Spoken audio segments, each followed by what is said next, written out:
Hello and welcome to the meeting. Please stand for the invocation led by Commissioner Condon. Pray with me, if you will. Gracious Heavenly Father, we just thank you so much for today. We thank you for this great nation that we have the privilege to live in, where we can come and gather and assemble. That we can pray in your name, and that we can have the freedoms that we have. Father, I ask that you would just put your hand on our military, those who are deployed and those who are here at home, on our first responders, our sheriff's deputies, and our firefighters that run to danger when we run away from it.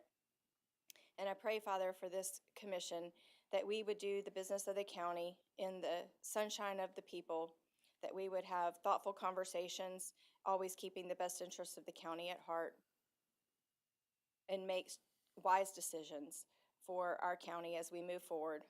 While they aren't easy, we're grateful that we live in a republic government where we have the ability to have input from citizens and make good decisions as we move forward. And I pray all these things in Jesus' name. Amen. Amen. All right, so our veteran-led pledge today is retired U.S. Navy Commander and former Clay County Commissioner Doug Conkey. He will be leading us today. He served 21 years as a Navy pilot and retired in 2021. During his distinguished career, he was stationed at NAS Cecil Field, NAS Mayport, NAS Jacksonville, and other locations across the country.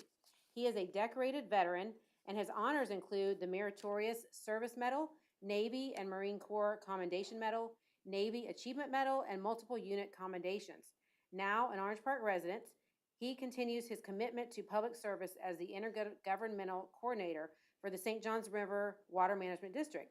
He also volunteers his time as a member of Rotary, serves on the Challenge Enterprises Board of Directors, participates on the Cecil Airport Advisory Committee, supports the Clay Chamber of Commerce as an ambassador, and serves as a Blue and Gold officer for the United States Naval Academy. We thank you for your service to our nation and for your continued commitment to our community. Would you lead us in the pledge and, of course, say something after, please? Please join me in the Pledge of Allegiance to the flag of our great country. I pledge allegiance to the flag of the United States of America and to the republic for which it stands, one nation, under God, indivisible, with liberty and justice for all. I'm getting the mic? Oh. When do I have to give it back? 3 minutes, only 3 minutes. Well, I want to thank you so much for this opportunity. Clay County and the Northeast Florida is a pretty heavy veteran influence, and for good reason. A lot of people come here. They've served their country in multiple roles that we hear every week, every meeting. Our flag is very special. Pledge of Allegiance was birthed in 1885 and has gone through several amendments, last one being in 1954 when Congress added under God. Obviously, it's something we have said many, many times in our life, and hopefully we never take for granted. The one thing that we don't take for granted are for over 2 centuries, Americans have stood the watch protecting our flag, some giving their lives in defense of it. It's kind of a tough time around the globe right now, so please, in your prayers, hope and pray for that a safe and sound recovery and coming home to the open arms of a grateful nation of those standing the watch 24/7, protecting our flag today as we speak. So again, thank you for this opportunity. Thank you for your service and your leadership. Thank you.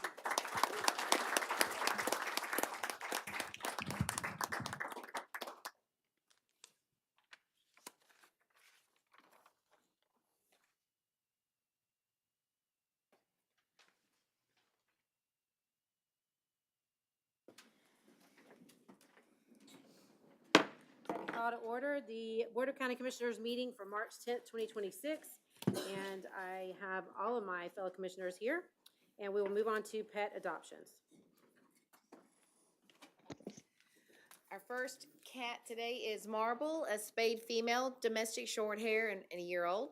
Marble is a sweet, loving kitty who is ready to find her forever home. She enjoys attention, cozy naps, and spending time with her people. With her gentle personality and affectionate nature, Marble will make a wonderful companion and bring plenty of purrs to her new family. Our first dog is Lee, a mixed breed, 67 pounds, 6 years old, and is heartworm negative. Lee is the office favorite and he knows it. This sweet, easygoing guy is calm, affectionate, and fully committed to the art of the belly rub. He'll happily roll onto his back and stay there as long as the pets keep coming. Don't let the older dog title fool you either. Lee still has a playful side and enjoys making dog friends. If you're looking for a laid back buddy with a goofy streak and lots of love to give, Lee is your guy. Looking for a home with no feathered friends. Our next cat is Bobbert, neutered male, domestic, medium haired, 2 years old, and weighs 12 pounds. New to the shelter, but already stealing hearts. At 12 pounds, Bobbert knows he's handsome, just look at that face. He's ready to strut into a loving forever home and charm everyone he meets. Don't let his confidence fool you. He's ready to snuggle with the right family too. Lastly, we have Poseidon, neutered male. He's heartworm negative. He's a mixed breed. He's 11 years old and weighs 80 pounds. Poseidon is a big, handsome boy with a frosted gray muzzle and the sweetest disposition you could ask for. At around 80 pounds, he's a whole lot of dog with an even bigger heart. This gentle giant has clearly mastered the art of being both dignified and lovable, and everyone who meets him quickly falls for his calm charm. We absolutely adore him, and we think you will too. Ready to meet your new best friend? Our adoptable animals are waiting to add some extra love and fun to your life. From wagging tails to purring kitties, we've got the perfect companion just for you. Want to see who's available? Head over to our website and meet our adorable crew looking for forever homes. Got questions? You can drop us a line at clayadoptions@claycountygov.com and let's chat. Don't wait. Your new best friend is just a click away. And pictured is Willow, and her siblings are in need of a foster home. Please call the shelter for more information. Move this out of the way. We are always in need of foster homes where they can grow, receive socialization, and even medical fosters and get the care they need until they are ready for adoption. Could you provide a loving temporary home for one of our foster animals? If so, contact us at clayfosters@claycountygov.com.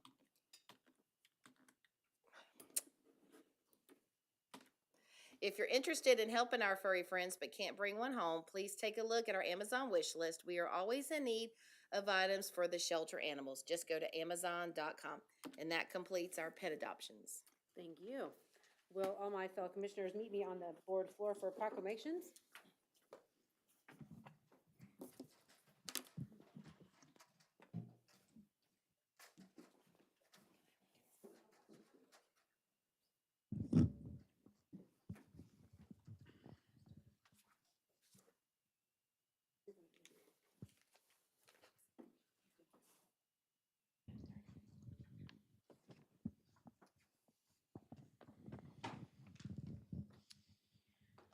All right, so March is National Procurement Month.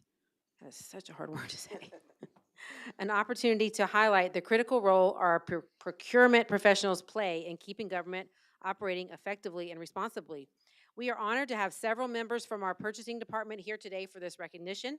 We invite Purchasing Director Karen Smith and her team up front. After we read the proclamation, Karen will share a few remarks.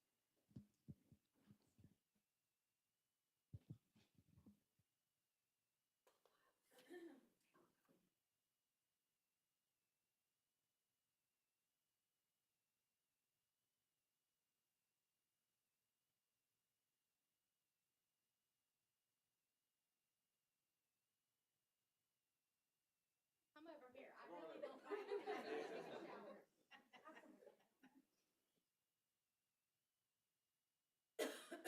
All right, the proclamation reads, whereas the procurement professionals of Clay County play a vital role in securing essential goods and services at the best value, safeguarding taxpayer dollars, and supporting the effective operation of government.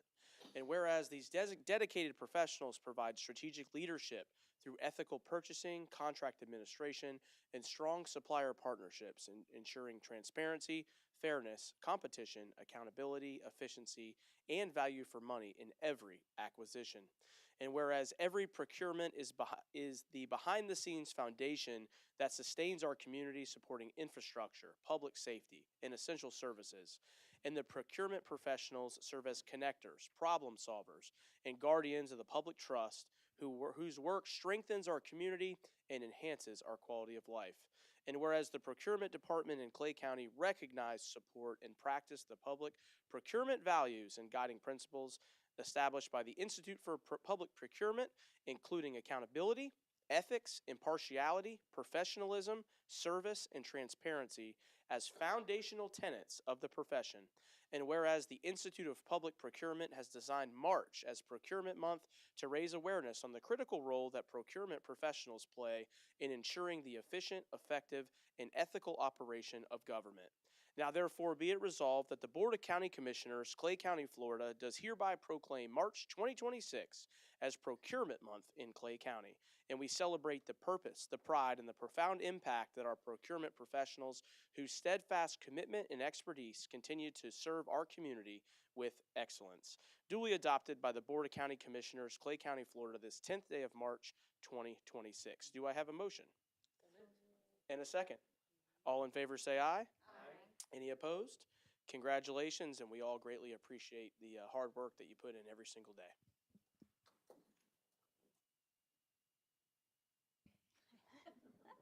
Thank you so much.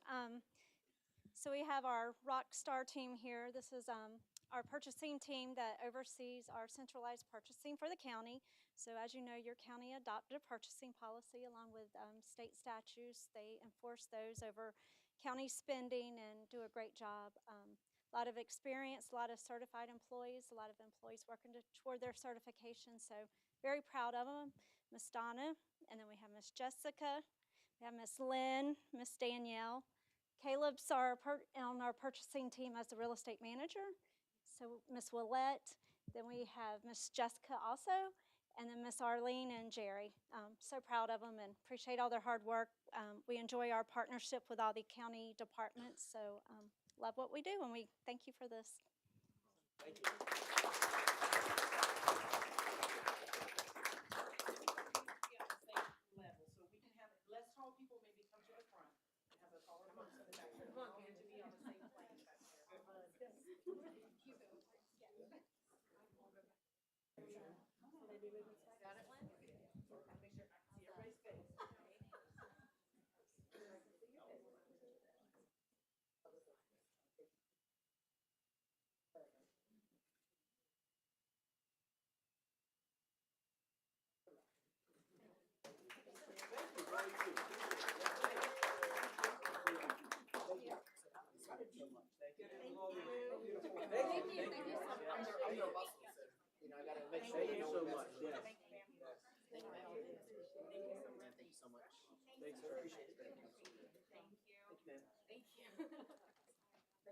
I'll get to you, I promise.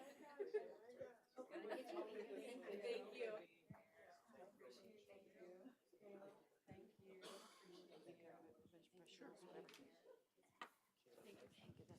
Professionals.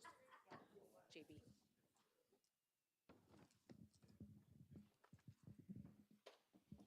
All right, so next we have a proclamation recognizing our government finance professionals and the vital services they provide to local government and the community they serve. We invite our finance professionals up front for the recognition. After we read the proclamation, we will have Chief Administrative Officer Rick Dingle with the Clerk of Court and Comptroller's Office. And Assistant OMB Director Lisa Streeper and Budget Manager MJ Rude to share a few remarks.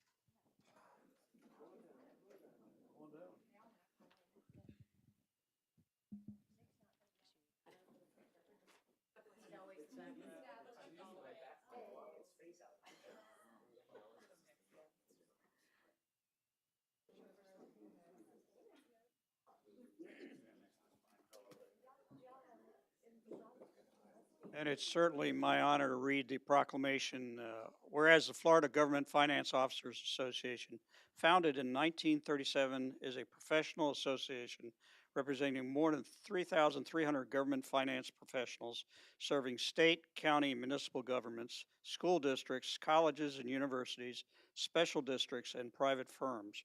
And whereas Government Finance Professionals Week, sponsored by the FGFOA, I'm not sure, Financial Government Financial Worker, anyway. And its member organizations recognize the essential role government finance professionals play in safeguarding public resources and supporting the effective operation of government. And whereas these professionals demonstrate knowledge, integrity, and dedication in ensuring that public funds are responsibly budgeted, managed, and reported with accuracy and transparency, while upholding the highest ethical and professional standards. And whereas the government finance professionals of Clay County Office of Management and Budget and the Clay County Clerk of Court and Comptroller's Office provide vital financial stewardship to our local government, reinforcing public trust through their diligence and professionalism. And whereas Government Finance Professionals Week is observed annually to honor the hard work, leadership, and commitment of those who faithfully serve our communities. Now therefore be it resolved that the Board of County Commissioners, Clay County, Florida, does hereby proclaim March 16th through the 20th, 2026 as Government Finance Professionals Week in Clay County, and encourages all residents to join in recognizing the important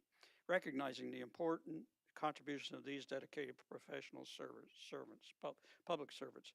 Duly adopted by the Board of County Commissioners, Clay County, Florida, this 10th day of March, 2026. Do I have a motion? I have a motion and a second. All those in favor say aye. Aye. Any nays, like sign. Passes unanimously. So thank you very much. Rick, are you gonna? Thank you, sir. Thank you, commissioners, for allowing me to recognize my colleagues today. My name's Rick Dingle, and I'm the Chief Administrative Officer for the Clerk of Court and Comptroller, Clerk Green, who's behind us right here. Clerk, thank you for your leadership and guidance and providing the resources for us to be successful. So we're split into to two different finance offices. We have on the county finance side and we're on the clerk finance side, so the clerk of the court finance side. So I'll start with the clerk of the court finance side, which is a small shop but mighty. Amber Leininger, finance director. Nikki Phillips, assistant finance director. These ladies are responsible for budget, audit of clerk financials, payroll, procurement, accounts receivable, the list goes on. And then next, the county finance, led by David Cotto, finance director, Dylan Averett, assistant finance director, and Lillian wasn't able to make it, but she's our staff accountant in our payroll. I'm sorry, not payroll, but accounts receivable. And then, of course, who everybody knows in the room because she pays you guys out in the crowd, and that's Cindy Atkinson. She's our payroll and accounts payable manager. This team's responsible for the countywide audited financial statements, payroll, accounts receivable, accounts payable, investments, and asset inventory. So thank you guys so much for what you do. OMB, procurement, everybody, we have a great partnership with the county, so if you're missing, I recognize you guys. Thank you for your partnership. You guys are awesome. Hopefully we can keep it going, and thank you. Oh, one more, sorry. This guy, he kind of sticks out. Nick Miller, he's our Inspector General. He's independent of our finance department, but he's one of our crew too, so that's it. Thank you. We didn't know.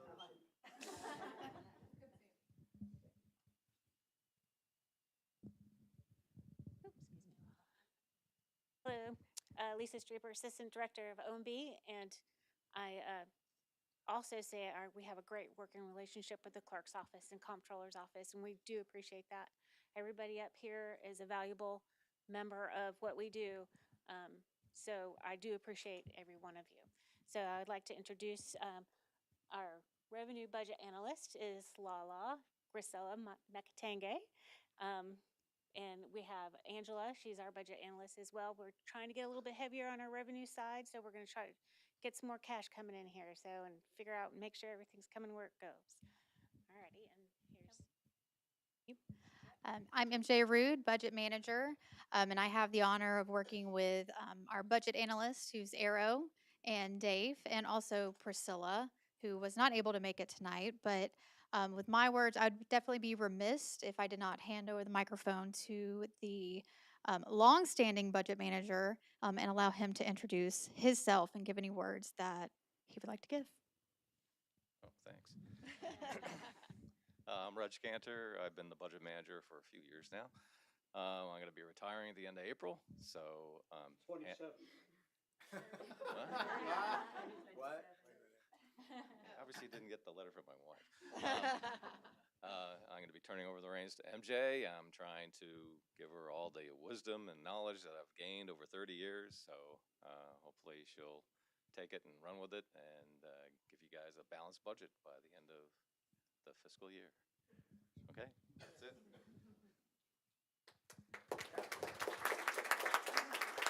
Way to go, guys.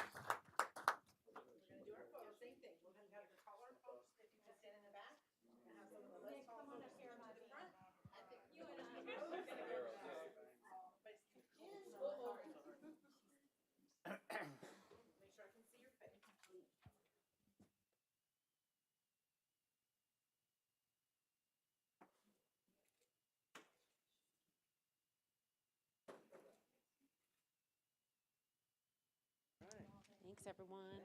Thank you. Thank you. Thank you. Thank you very much. Thank y'all. Thanks, Reg. Thanks. All right, and then you got the last one, Betsy.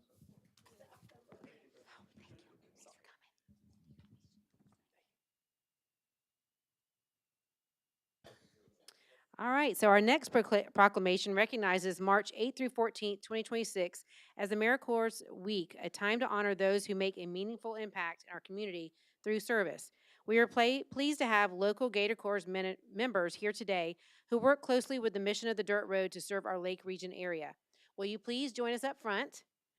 And after we read the proclamation, we welcome some brief remarks about your ongoing work.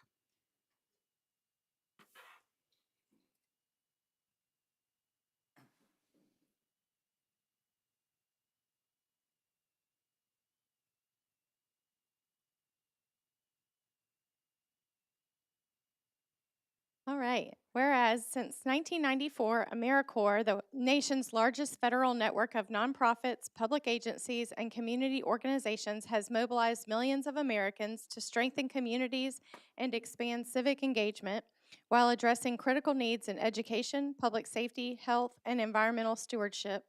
And whereas AmeriCorps members have played a vital role in supporting communities across the nation by delivering essential services and promoting a spirit of citizenship and service that drives meaningful and lasting change. And whereas during National AmeriCorps Week, Clay County proudly recognizes the dedicated service of the local Gator Corps members with the Florida Institute for Built Environment Resilience, support by the AmeriCorps National Program and Gator Corps volunteers whose efforts help build stronger and more resilient communities and improve the quality of life for our residents. And whereas local Gator Corps members Lisa Warren, Victoria Johns, John Collins, and Shelby Wheatley, in partnership with Mission of the Dirt Road, serve the Lake Region community by providing nutritious meals, life skills and youth programs, reading for resilience, and essential services such as laundry, showers, haircuts, and a community garden and tool lending library, helping meet residents' needs and strengthen community resilience. Now therefore be it resolved that the Board of County Commissioners, Clay County, Florida, does hereby proclaim March 8 through 14, 2026 as AmeriCorps Week in Clay County, and in doing so commends the outstanding work of our local Gator Corps members who address community challenges through service in education, environmental stewardship, and health initiatives, while inspiring others to strengthen our communities through volunteerism and civic engagement. Duly adopted by the Board of County Commissioners, Clay County, Florida, this 10th day of March, 2026. Do I have a motion? Second. All in favor? Aye.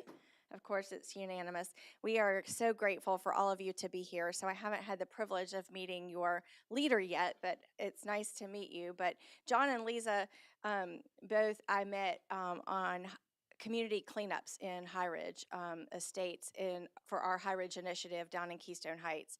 And actually John lives in the neighborhood, so he's a resident there. And Lisa is a former Public Works employee from New York who retired and thought she was moving down to retire, and yet she found service back doing those kinds of things. And so great members of the community. Carrie Morford, and who's the pastor of Mission of the Dirt Road for a little bit longer.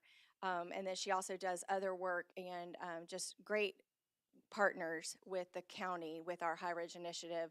So we're just thankful for you. When Lisa called and said, hey, it's AmeriCorps week, can we do something? It's such a pleasure and an honor, and we're grateful for you. So I'll turn the mic over to you, but just thank you for all that you do in our community. If you've seen them around, usually Lisa has grease because she's been working on a lawnmower or something, and anyway, they fit right in. They just do such tremendous work, and we're very grateful for you.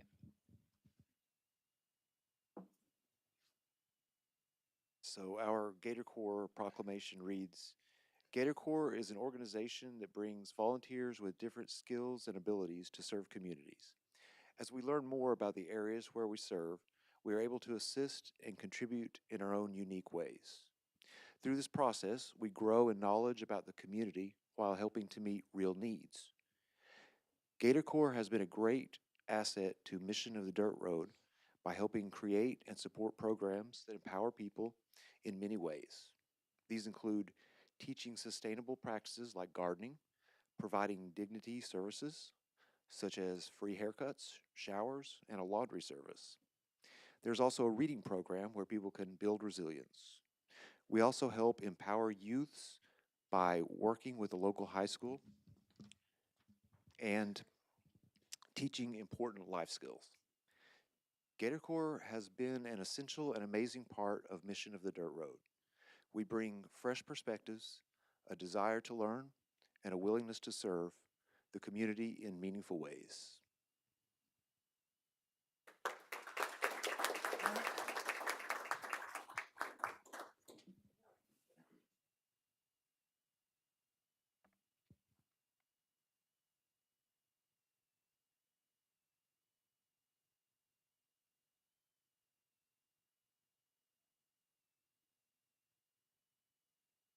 Thank you. Thank you.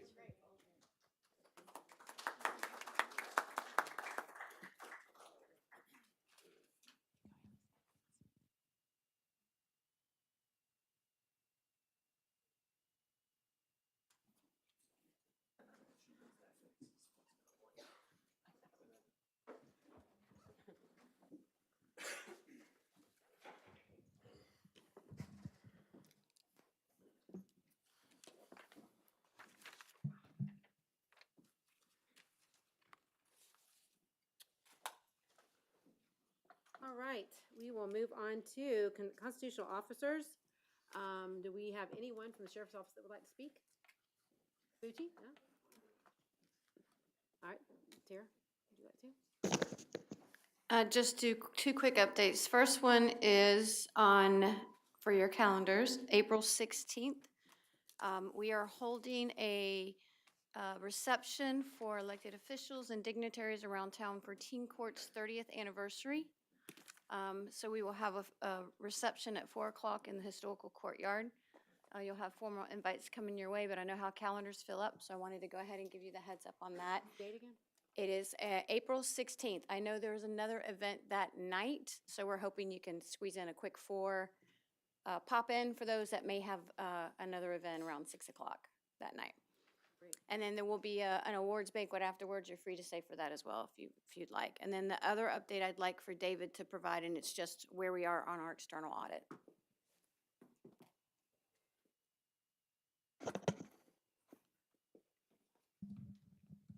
Good afternoon, Madam Chair. Hello. David Cottle, Finance Director, Comptroller's Office. Just a quick update on the external audit. We have been working really hard the last 2 months with the auditors, and I'm happy. They can't hear you. If you want to put your mic up.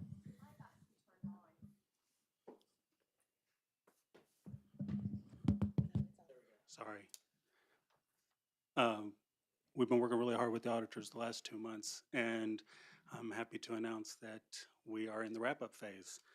I received a draft of the financial statements yesterday, and I've started my review, so that's really good news. And there's a lot that goes into it, and I just want to thank all the county departments that have let me harass them with requests, and they've been very, very patient with us, and they've gotten us all the information really quickly, and I just want to say thank you to all of them for that.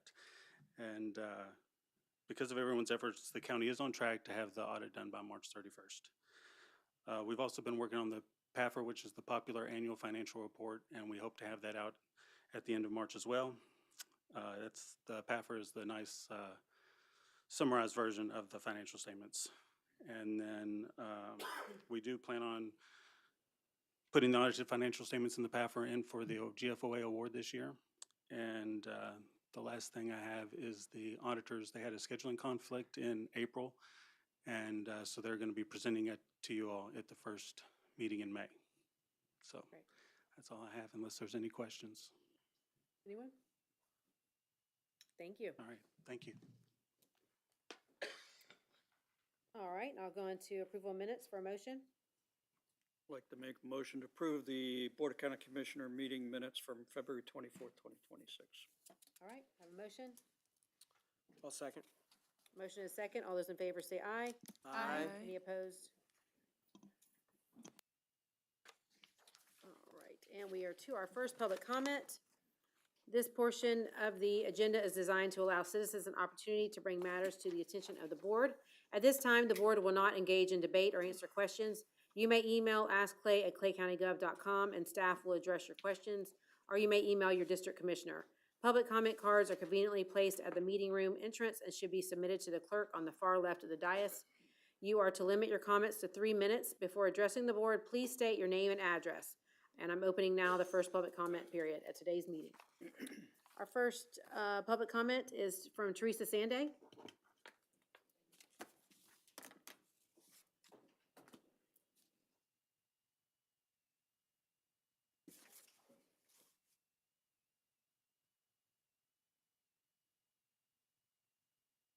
Good evening. Teresa Sanday. Address is on file. Like to read a poem titled PTSD by Joe Clark.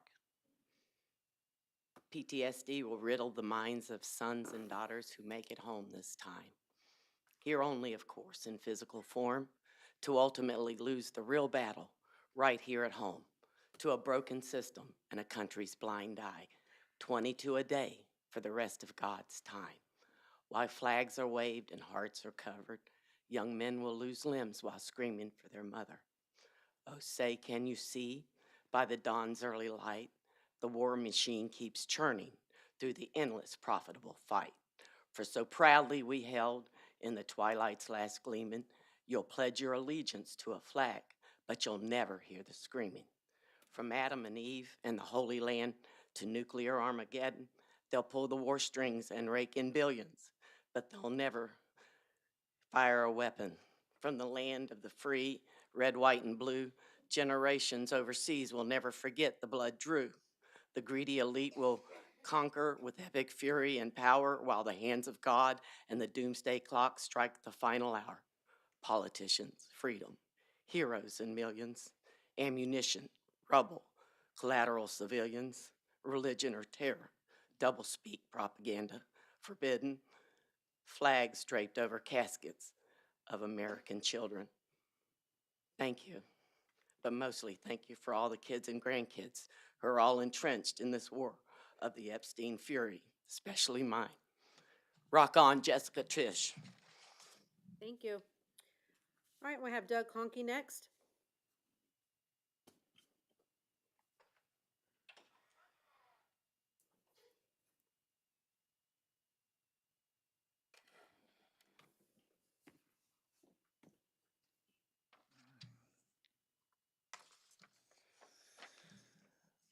Welcome again, but this time I'm timed.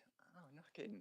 I'm Doug Conkey, Water Management District, 775 Bay Meadows Road, 32256 up in Jacksonville, covering Northeast Florida. I just want to give you an update. Obviously, you've noticed we've got a little shortage of water going on. We have actually issued on 2 March a Phase 2 severe water shortage order, which carries some asks and some restrictions on folks. So I'm just kind of going to run through, but why are we here? Because of 2 things: lack of rainfall, and we have groundwater monitoring wells that are extremely low in the district. In particular for Clay County, We were another 1.9 inches below last month, and we are 13.2 inches below the 12-month average. So Clay County actually is one of the driest counties in this region. So what is a Phase 2 severe water shortage order? It's basically, and allows us through Florida statutes to order these. All classes of water users are encouraged to reduce their water use and conserve water to the maximum extent possible.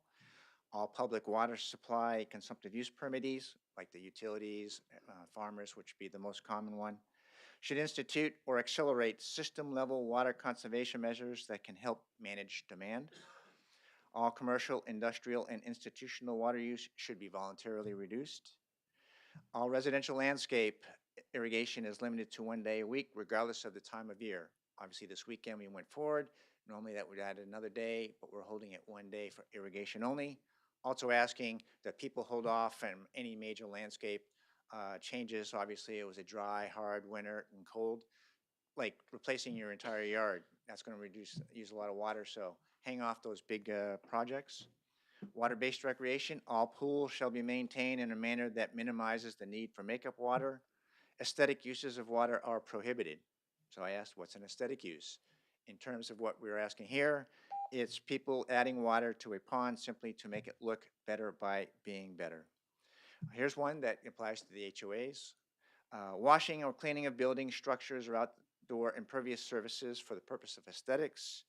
Compliance with homeowner association or other aesthetic standards does not constitute necessary maintenance and is thus preempted by this order. No person or entity like a homeowners association or property manager shall enforce any deed restrictions or other community standards that would cause a violation of this order. And obviously, one question we get a lot, does this apply to wells? Yes, it does. If you have a well in your house, HOAs have wells for common areas and such. So basically, we just need to hunker down, save some water. And as was briefed at our board today, Lake Brooklyn went down another 0.8 foot. So over the last several months, it looks like an F-18 on approach to the carrier. Nice, smooth approach. So please, I'll get some information to the county manager, share that with your folks and your citizens and your constituents, and that would be greatly appreciated. Thank you so much. Thank you, sir. All right, next we have Michael Chapman, and then after that we have Tracy Peoples.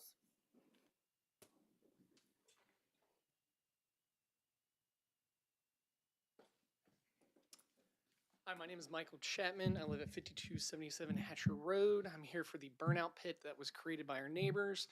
I know earlier we prayed about freedom, but I believe ours has been taken away. As of the past 3 or 4 weeks, we have been endlessly bombarded with screeching and rubber smog. Not only that, but vulgar language. As over the weekend, I had to work. I had to come home to 8, 9, 10 hours of never-ending noise. I live over 100 yards away from this. We had to turn our TV on higher than I've ever had to listen to it, and still could hear screeching. I had to play music in my house just so my daughter could play with me. We could not go outside because my dog and child did not want to go outside. Sorry, just irritated at it.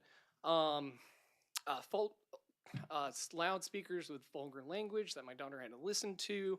My neighbor's a Vietnam veteran, too weak to get up here.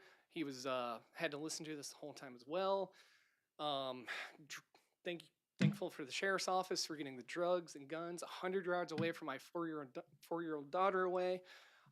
We really look forward to getting rid of this, working with the sheriff's office, working with you guys. But they have absolutely intimidated our neighborhood. It's been an absolute wreck. It has been terrible.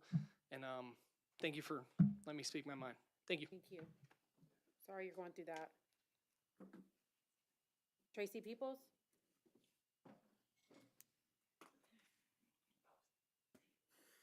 Thank you for giving me the opportunity to speak to you. My name is Tracy Peoples, and I live at 2414 Rangeline Road. I'm sorry, I'm a little nervous. I'm a homeowner who moved to my residence in February 2026. I am here today because my neighborhood has been recently experienced serious disturbance and threaten our safety and our quality of life and the value of our homes.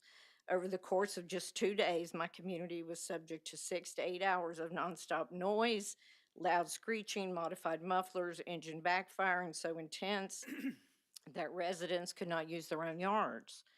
The noise was so overwhelming that I could not safely have my young grandson visit. This was not a minor inconvenience, it was a complete disturbance of daily life. But the noise wasn't the only part of the problem. I personally witnessed reckless driving that damaged the roadway, blocked private driveways. I saw individuals trespassing, parking wherever they pleased, walking across my lawn, even driving vehicles directly into my yard. Trash was left scattered across the roadway and on the private property, and perhaps most concerning, I observed open sharing of marijuana and watched a vehicle lose control, nearly crashing into the neighbor's fence.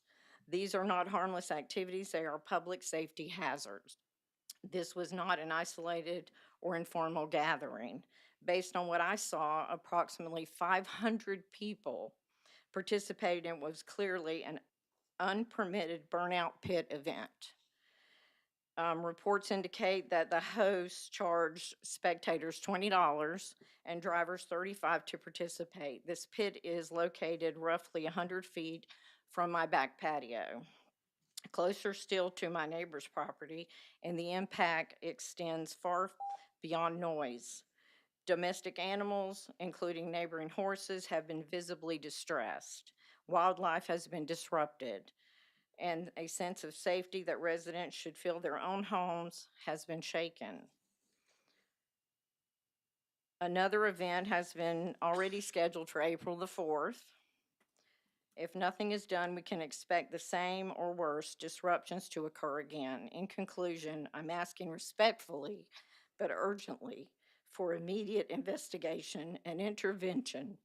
Our community deserves to feel safe. We deserve to enjoy our homes without fear of property damage, trespassing, or dangerous behavior happening just feet from our backyards. We deserve to know that our concerns are being taken seriously.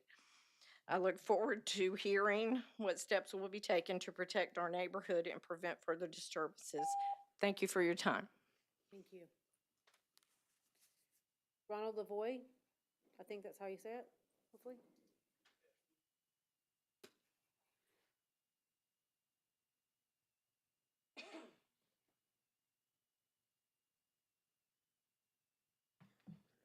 Hi, my name's Ronald Lavoy. I live at 2422 Rangeline Road. My neighbor lives at 2418. He has put an 80-foot by 80-foot concrete slab to do drifting. On February 28th, he held an event for the entire weekend. It went 6 hours each day, Saturday and Sunday. One of the vehicles slammed into the tires that he wrapped all the way around this slab, knocked the tires all over the place. If the car hadn't stopped, it would have wound up in my backyard. He lives right next door to me and Tracy. The slab is 11 feet from my fence and property line.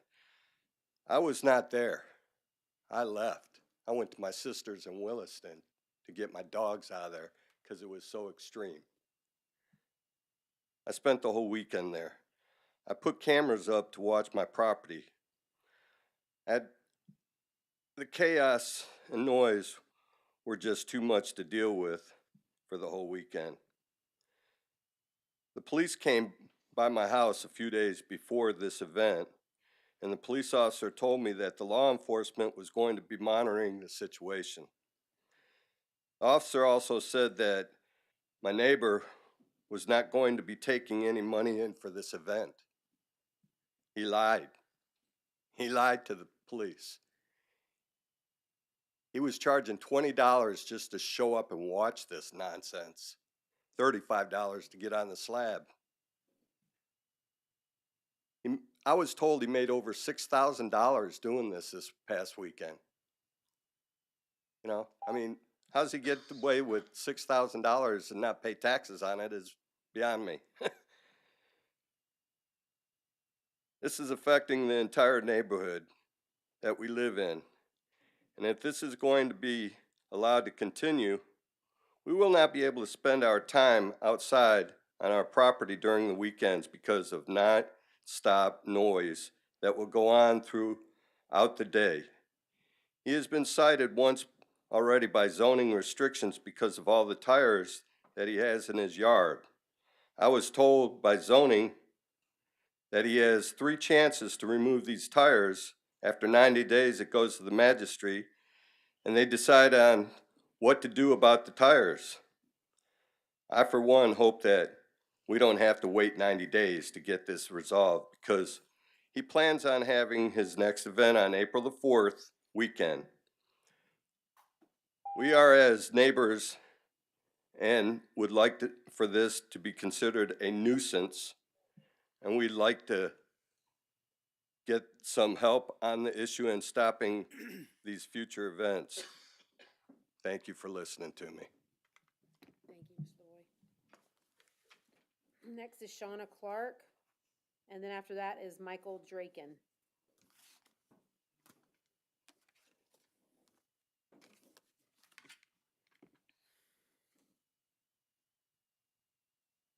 Hi, my name is Shauna Clark. I live at 2397 Range Line Road. It's in regards to the burnout pad.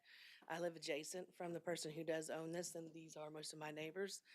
I'm not affected as by the noise as they are and stuff, but I am affected about how many people who came onto the road and tore up the road. We had to man our yard for at least the 3.5, 4 hours and stuff from people constantly trying to drive up on our road, up on our property. When we asked them to leave and stuff, we had people that would burn out tires and throw up dirt on us. We had people who we asked them to slow down on the road because their adrenaline was so going and they were rushing down that they would shoot us. So these are threats that we had to face and stuff. There was parents that were coming there that were trying to come get their minor childs from this event. They are supposed to have waived consents.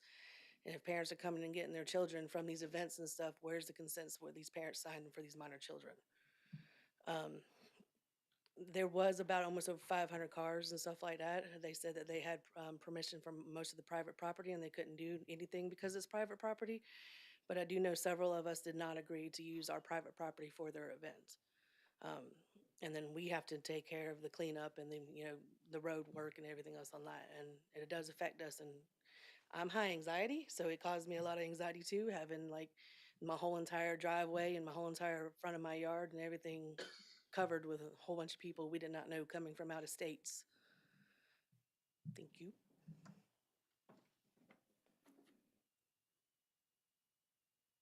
Thank you.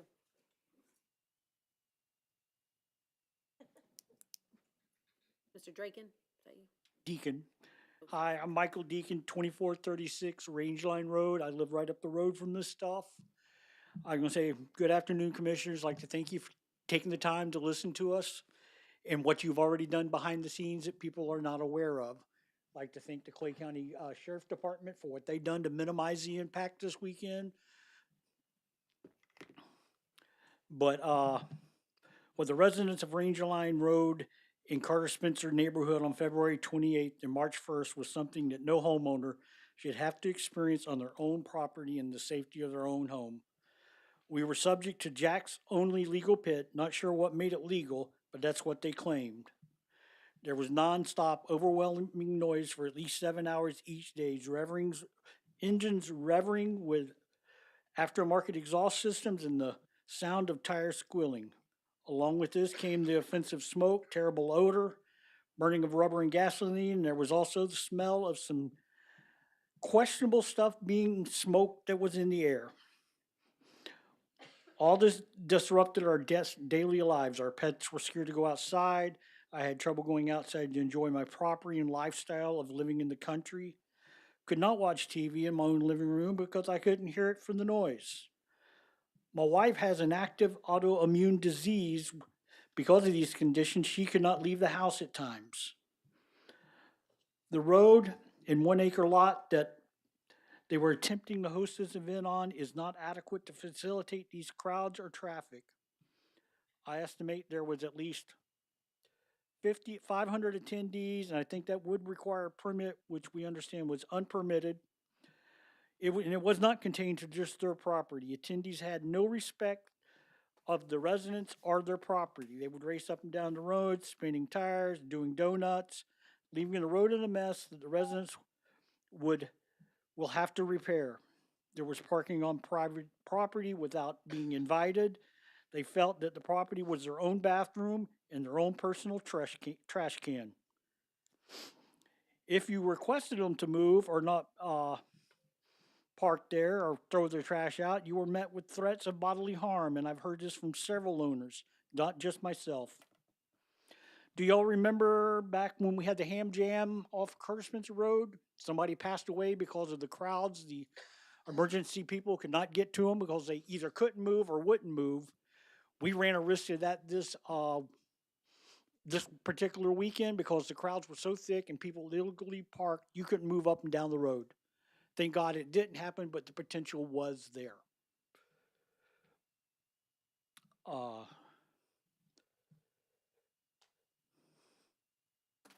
The behavior during this event was questionable and definitely not safe. There were videos of people with no safety equipment being on the pad with cars were in motion. People were hanging out the windows. I saw one person had only one leg in the car. The rest of his body was outside flopping around. I also saw one spinning around with the doors open while the car was in motion. The stacks of tires they have piled up would not be adequate protection if a car was out of control. My understanding, there was like one arrest immediately after somebody had attended for illegal drugs and guns. Well, come on, if there was one person there, you know there was more than that. They just didn't get caught. Several residents have chose to leave their home for the weekend instead of dealing with the chaos and have been told that, and have told me that they will leave again if the April 4th planned event happens, while others are taking steps to protect themselves. Also, I have heard people talk about planning to move because of this. As homeowners, we should not have to take these steps. These future events need to be stopped now before someone is hurt or killed. It's not a matter of if it happens, it's just a matter of when. When the injury does happen, the host has already admitted to not having insurance, not even homeowners insurance. They say we are covered, everyone signs a waiver. So we taxpayers will be paying the bill. If you need any more help from us residents, just let us know and we're there. Thank you. Thank you for your time. Helena Cormier?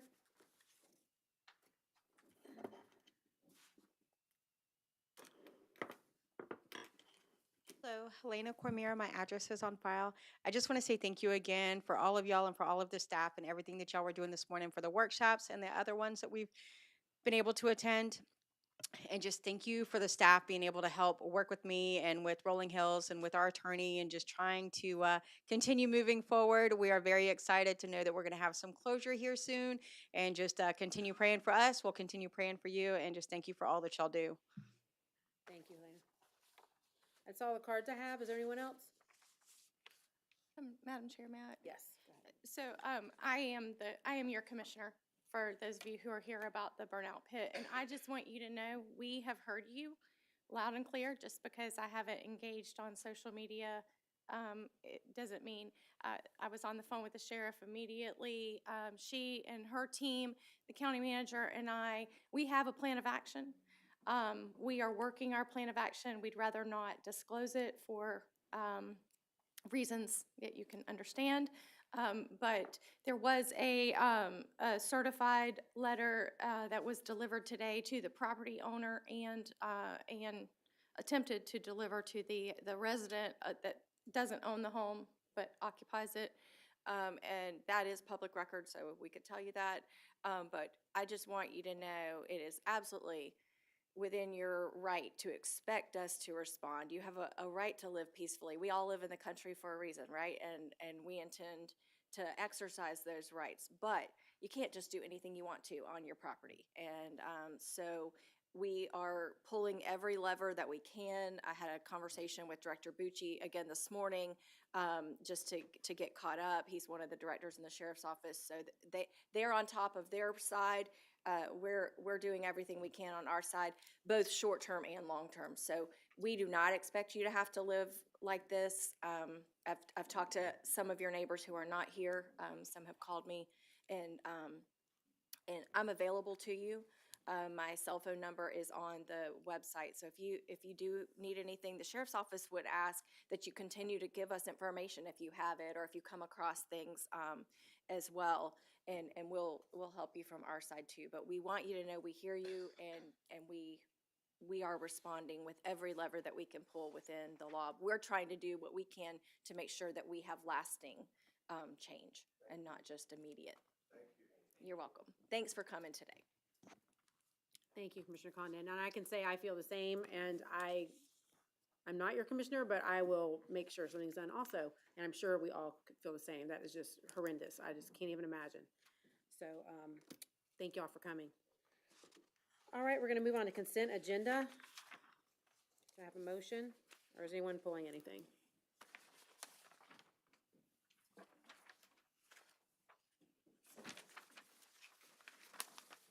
I'll move approval. A motion? Second motion. A second. All those in favor say aye. Aye. Any opposed? All right, passes 5-0. And then we will move on to, we're doing good still. Discussion updates, progress report on the bonded transportation program and other capital projects from the capital projects team.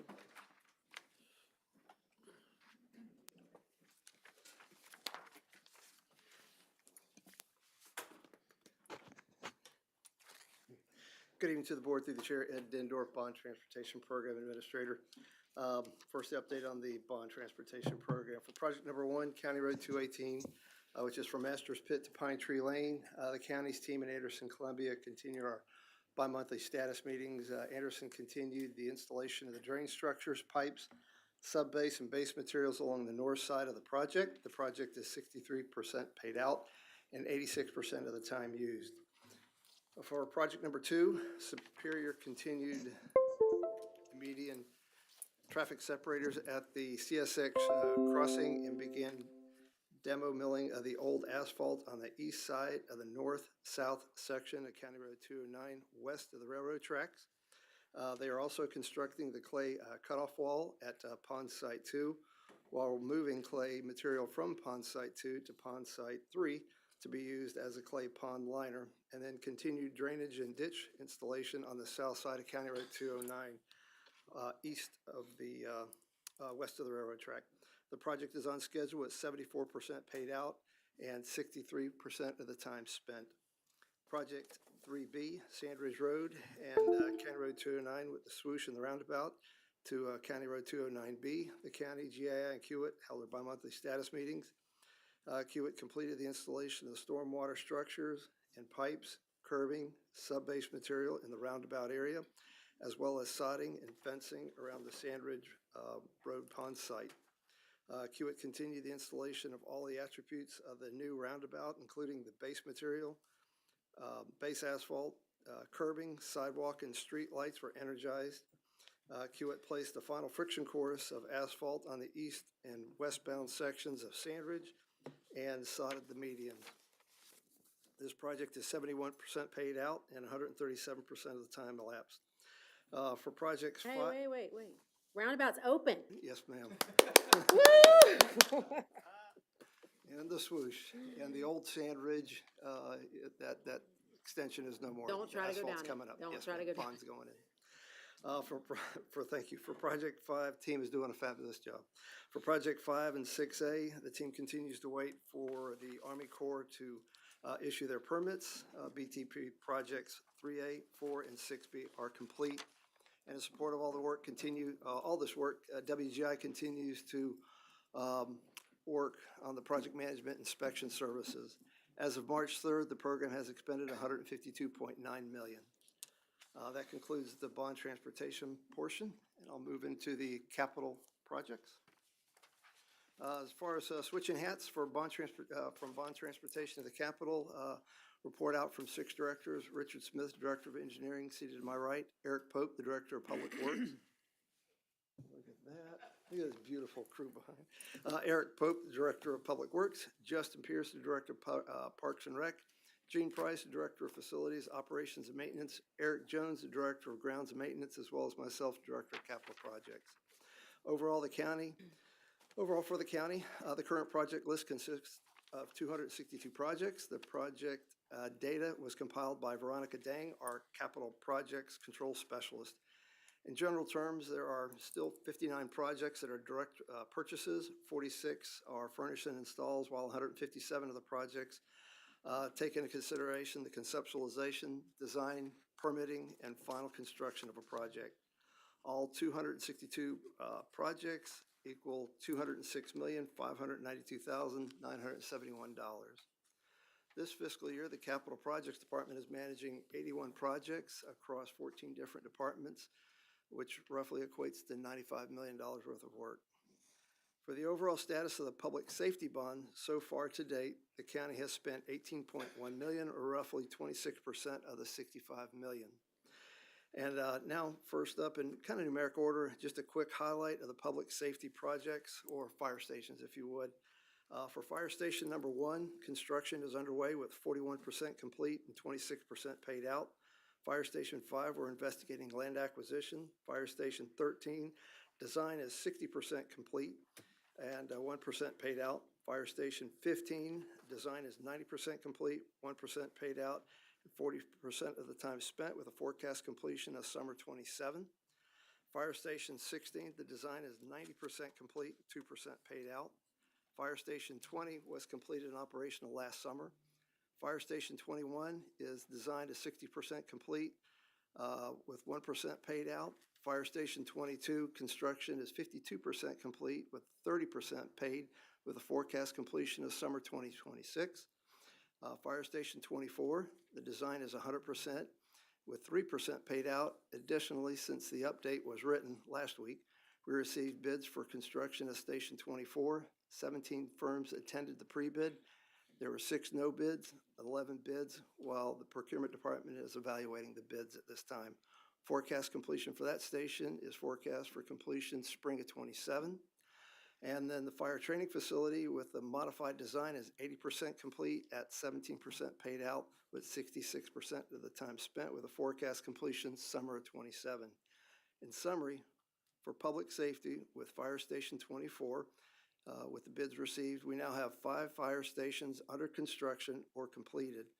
We've got the fire training facility to be built, 3 additional stations in design for future consideration on 1 to 3 sites for future build-out. Amazing, awesome. Next up is the design and renovation of the 4th floor entryway for the courthouse. This project is renovating and building out approximately 17,000 square feet of a Clay County courthouse located here in Green Cove Springs. The scope also includes security enhancements at the entry and exit way. Construction is roughly 57% and is on track for completion fall of this year.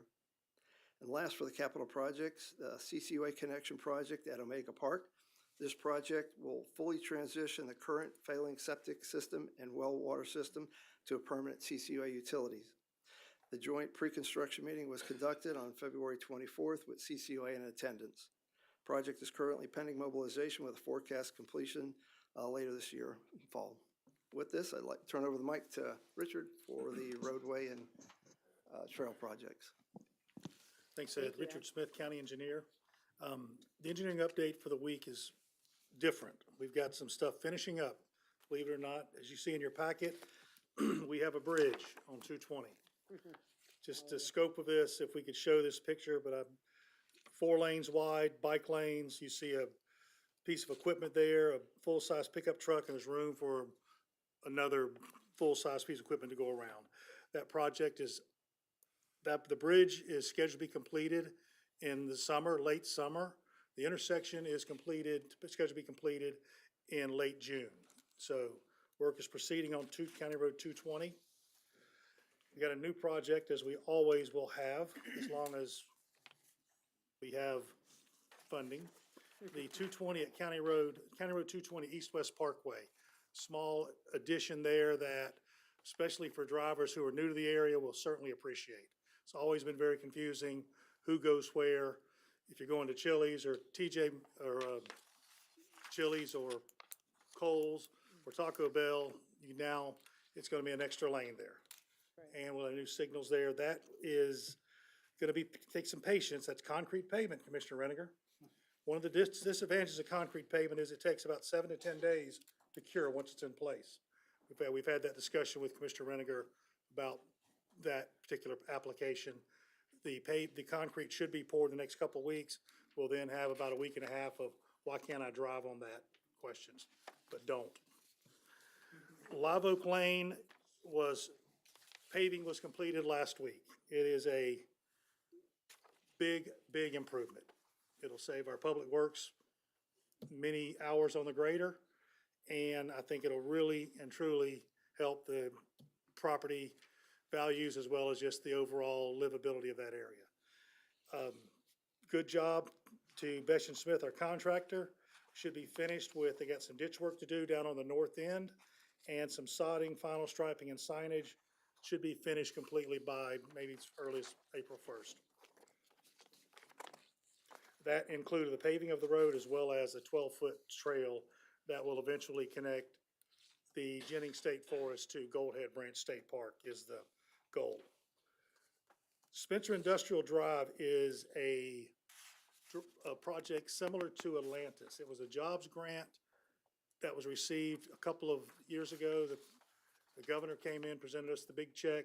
It is 95% complete.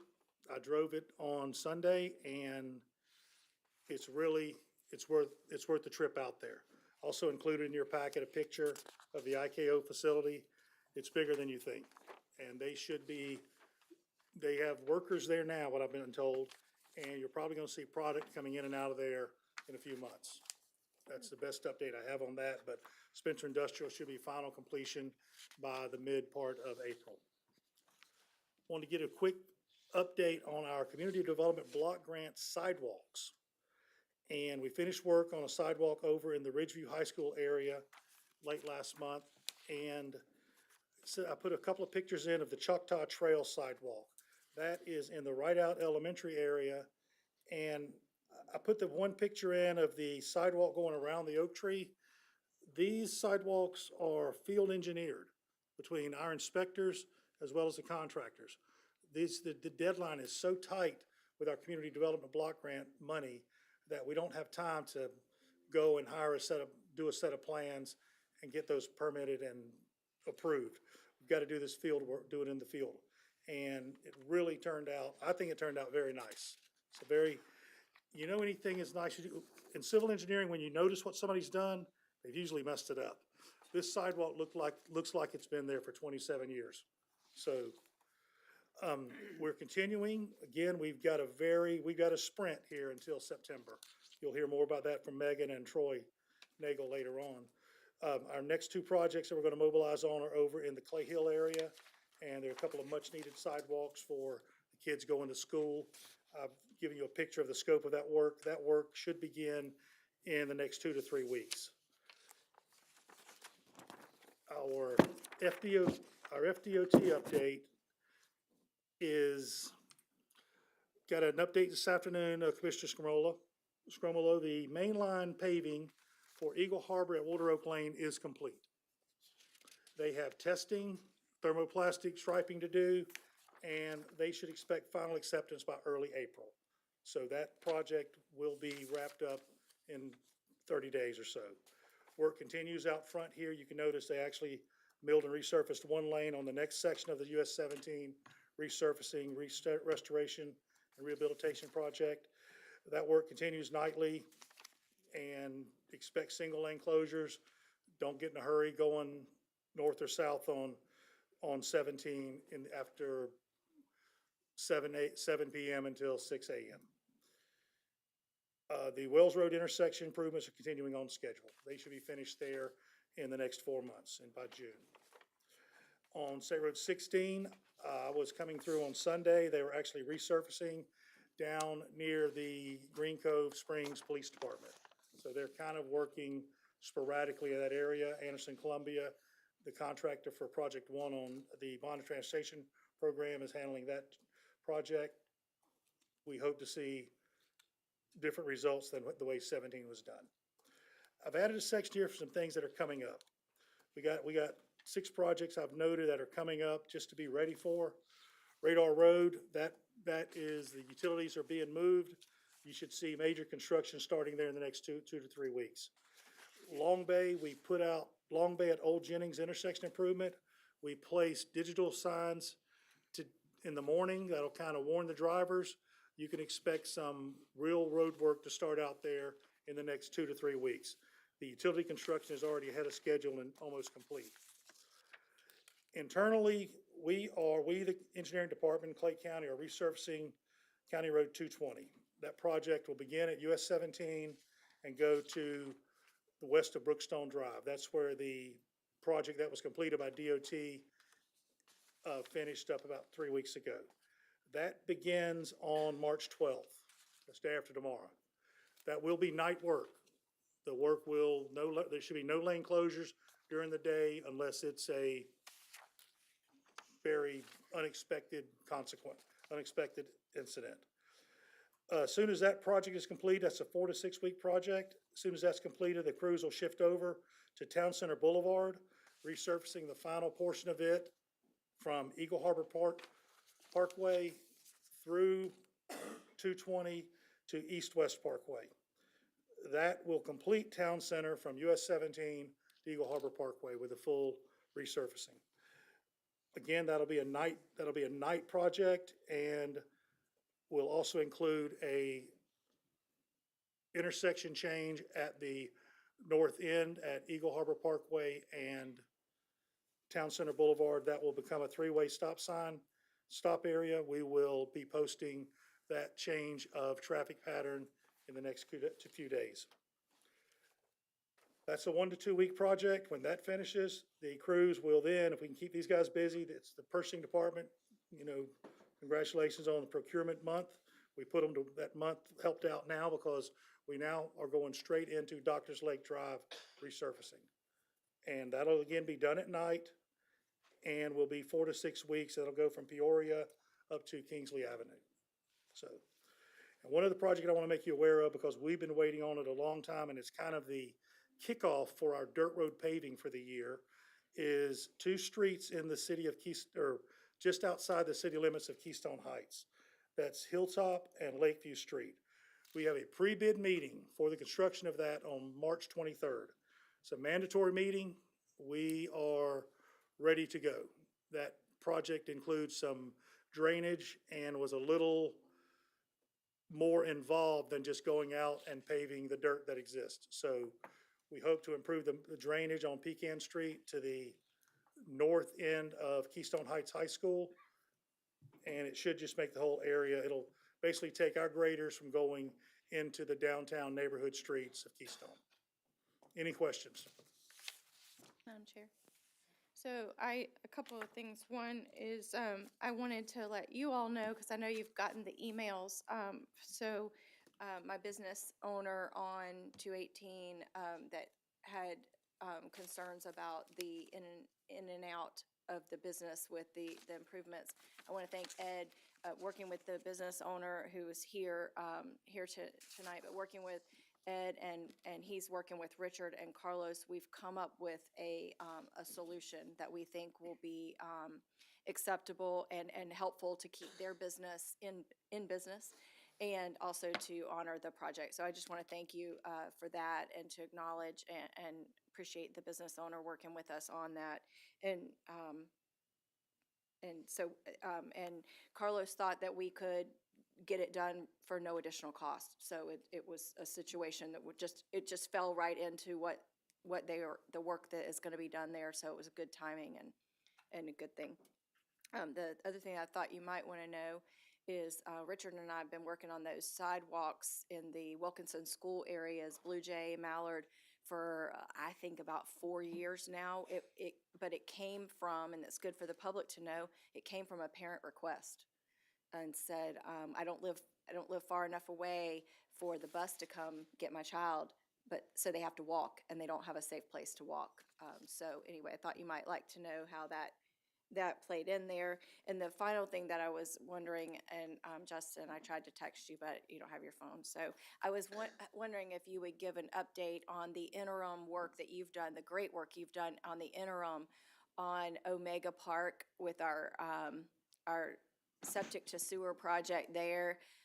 We know parents, if you are parents of sports kids at Omega, that the bathrooms are a challenge, and so I'll let Justin update on what we've done. We know spring season was there's never a good time. It was not a good time, but he's done a great job, and I appreciate it, so I wanted to let you update.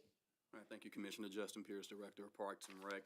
Behind me, I have Gene Price and, of course, Capital Project to talk anything specific about the actual drainage project. But as far as the work that we've done to kind of mitigate the situation of the restrooms being down, we've ordered 3 additional portlets, 2 regular, 1 ADA accessible. We've had 2 hand washing stations delivered this past Saturday, and I actually took a trip after our budget workshop out there and noticed that the placement of the portlets, there are 4 on one side and then 3 on the other. So I went to our procurement team, happy procurement month, to see if we can order another hand washing station to be on the site with the 3, and that's just east of where the tennis and basketball courts are. We're also working on a contract amendment to the contract we have with United Site Services. Currently, the contract allows for 2 cleanings per week. So we're negotiating 3 and 4 times per week, and then once that's completed, we will up the cleanings of the portalets to 4 times a week as opposed to 2 that we currently have.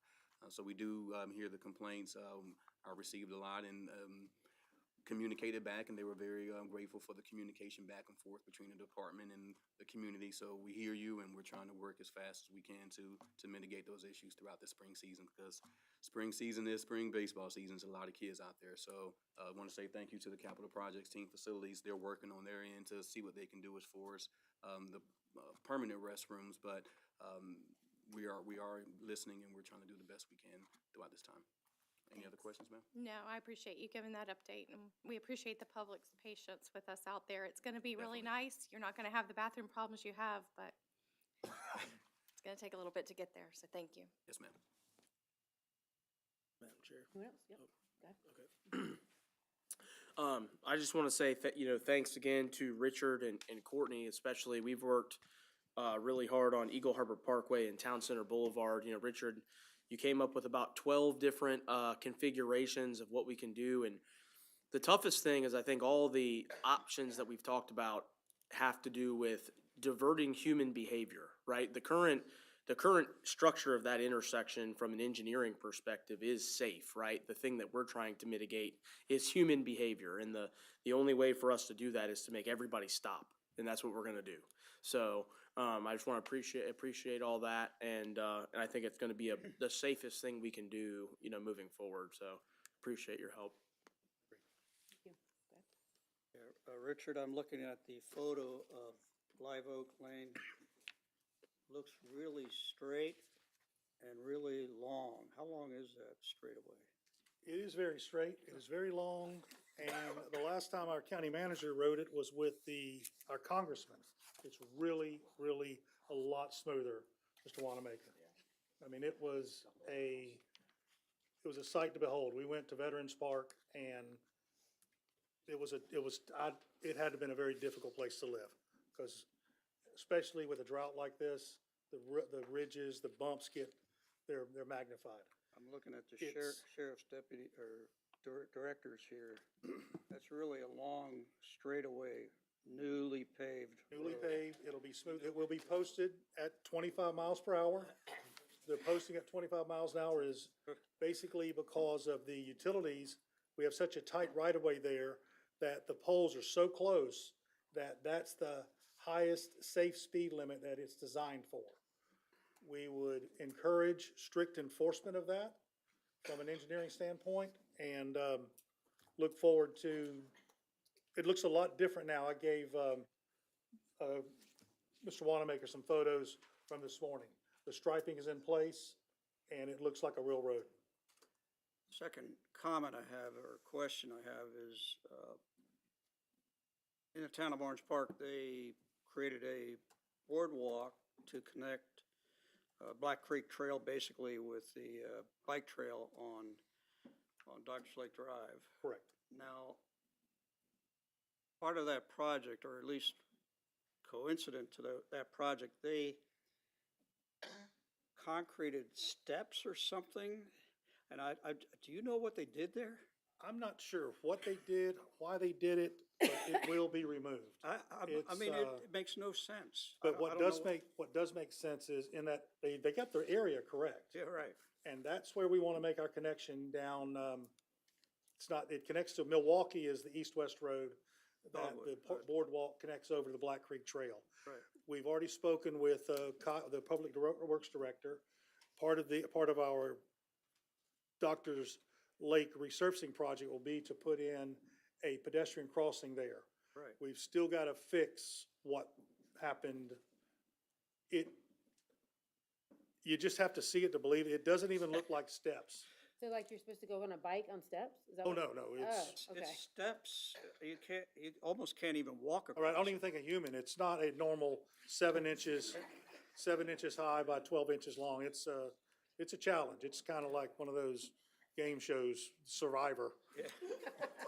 So, but, we're gonna try to fix that to connect the very, very well-used, often-used Doctors Lake Trail to the new Milwaukee. Point is, I wanted you to be aware of it. Obviously, you are. And- That needs to be fixed. We've also, you know, keep in mind, it's in a unique situation. While we're in the town of Orange Park, we own and maintain Doctors Lake Drive. So therefore, I'm not sure what the point was of what they were doing. We did not get notified of it. We are gonna be putting in the pedestrian crossings there. I think those pedestrian crossings have really added a lot, especially in the recreational areas like this at Village, at Ronnie Van Zant. They use it there very often. And that's kind of a mid-block crossing that we'll try to safe up, but that's, We need to fix it. that is Thank- part of the resurfacing. Right, thank you. We'll look into the ramp restructuring though. Glad you reminded me. Thank you. Anyone else? Thank you. All right, I'd also like to say thank you, and such a handsome group here we have here. And along with Commissioner Condon's comment, Chalkdale Trail was also, an area that Teresa Sanday actually had been talking about forever, with sidewalks, that she left. Hello, Teresa. I know she's happy, but they were needed for years. I mean, my kids went there and those kids did not have a sidewalk, so thank you very much for that. Very nice. And it does fit in. It doesn't look like we added a sidewalk. Awesome. That's what's nice about it. So, Very good. Thank y'all. All right, thank y'all very much. All right, so we are at 5 o'clock, time certains. We'll start with substantial amendment to the Clay County Community Development Block Grant, Consolidated Plan, Annual Action Plan, and Citizen Participation Plan. With Megan. Good evening, Commissioners. Megan Covey with the Grants Department. This item is a continuance from the February 24th meeting. So just to recap at a high level, the substantial amendment is basically your budget amendment to your Community Development Block Grant Program. And what's being proposed tonight is to allocate $1.85 million to sidewalks and $100,000 to nonprofit capacity building programs. We do have representatives this evening from each of these projects here to speak on their initiatives and what they're hoping to do with the funds. Both nonprofits that are being considered tonight did come to the county with projects that staff felt aligned with the CDBG criteria, continued the work of the county's Community Services Department, and aligned with the county's strategic initiatives, including initiatives like College Drive and the High Ridge Initiative. So because this is a continuance, we do need to have another public hearing, and then as I mentioned, we can go into discussion on each of these projects. What we're asking for tonight is approval of a budget to complete the 5-year consolidated plan. All right, I'll go ahead and open up public hearing. Anyone? All right, close the public hearing. And who would like to go first? Impact Clay, I believe, is first on the agenda, if they're ready.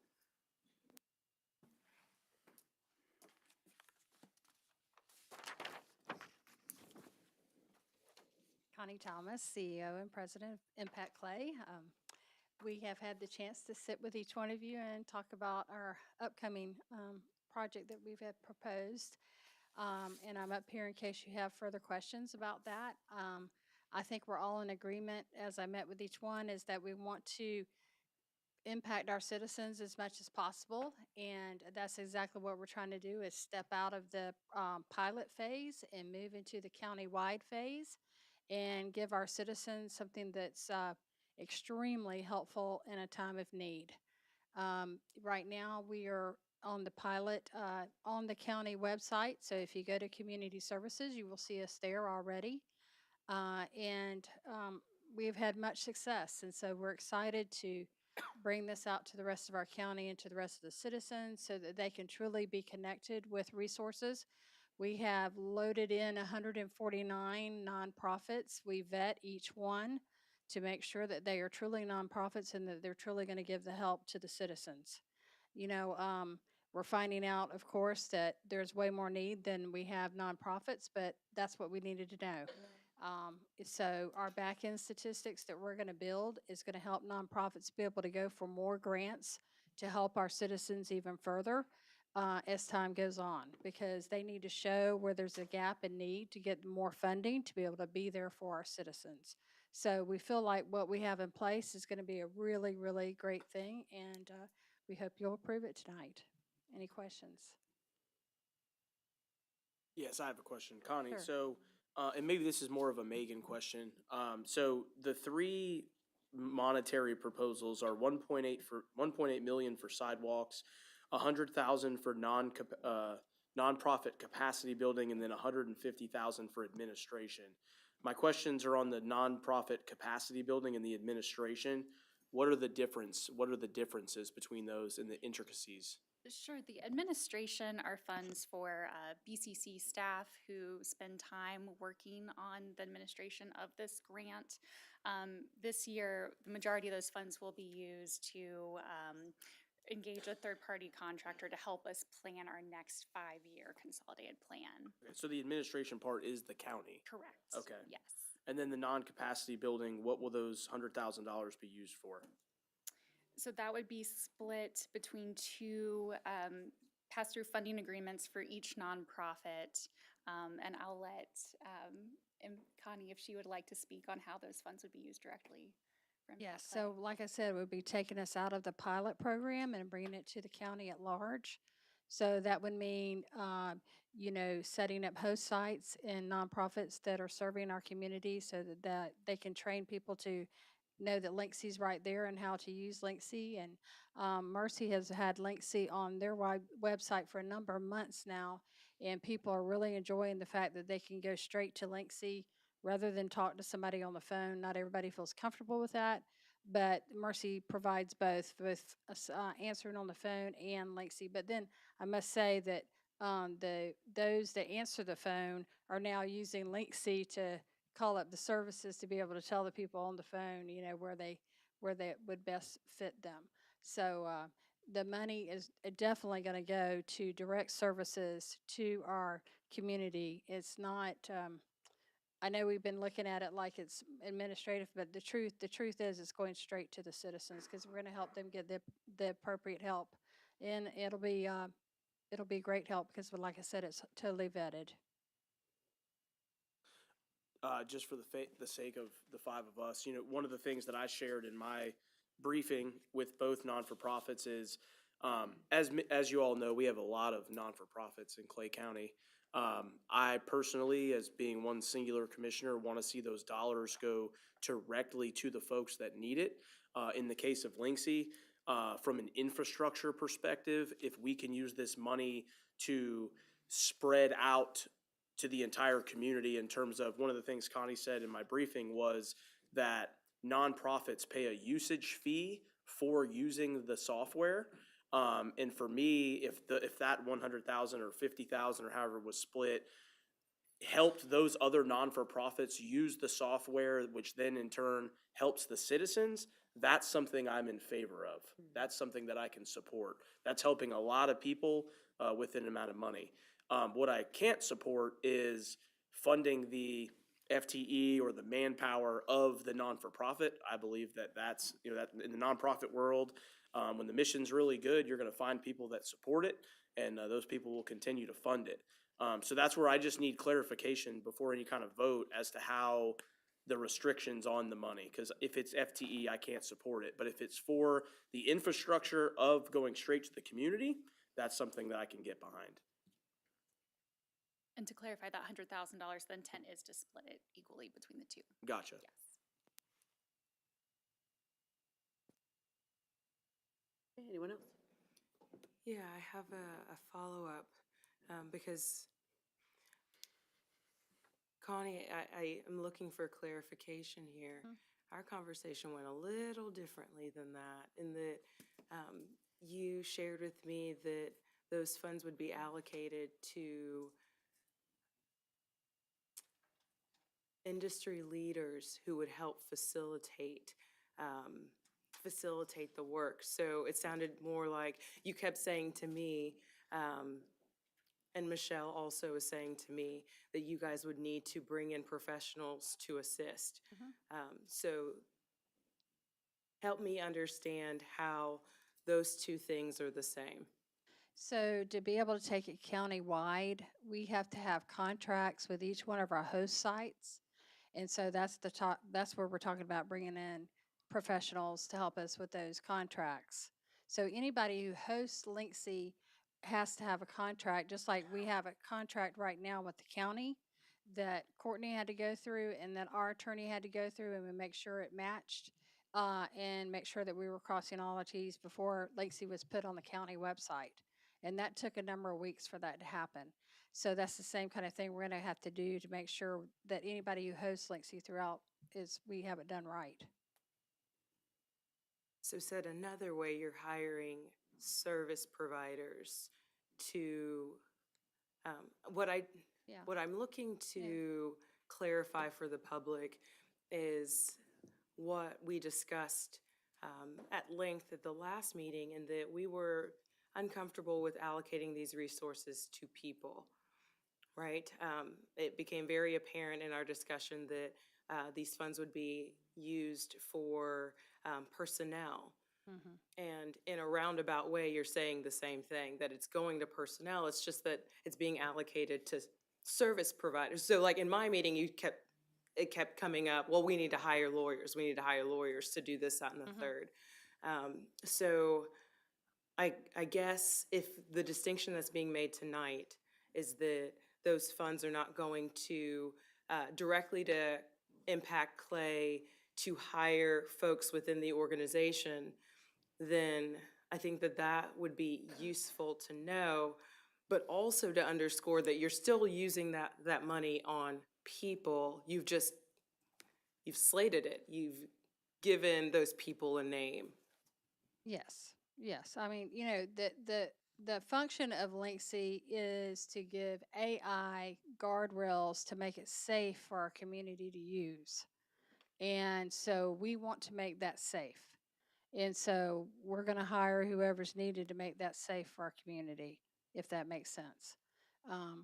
You don't want to put a product out there to try to help people and it not have the guardrails, HIPAA guardrails, all those kind of things that, you know, we feel like it needs to be in place for somebody to host Linksea. So yes, that's part of the process of expanding it out to the community. But I'll go back to what Commissioner Scrumlow was saying, that I think it's a great idea to kind of have it where it's tiered, where people can, you know, say that the county's kind of given a scholarship per se to host Linksea. And then that way that's covering their monthly fee to host Linksea. And in that fee, we are making sure that the Linksea that's on their website is good to go, that they can always feel like it's doing its job. So if that makes sense.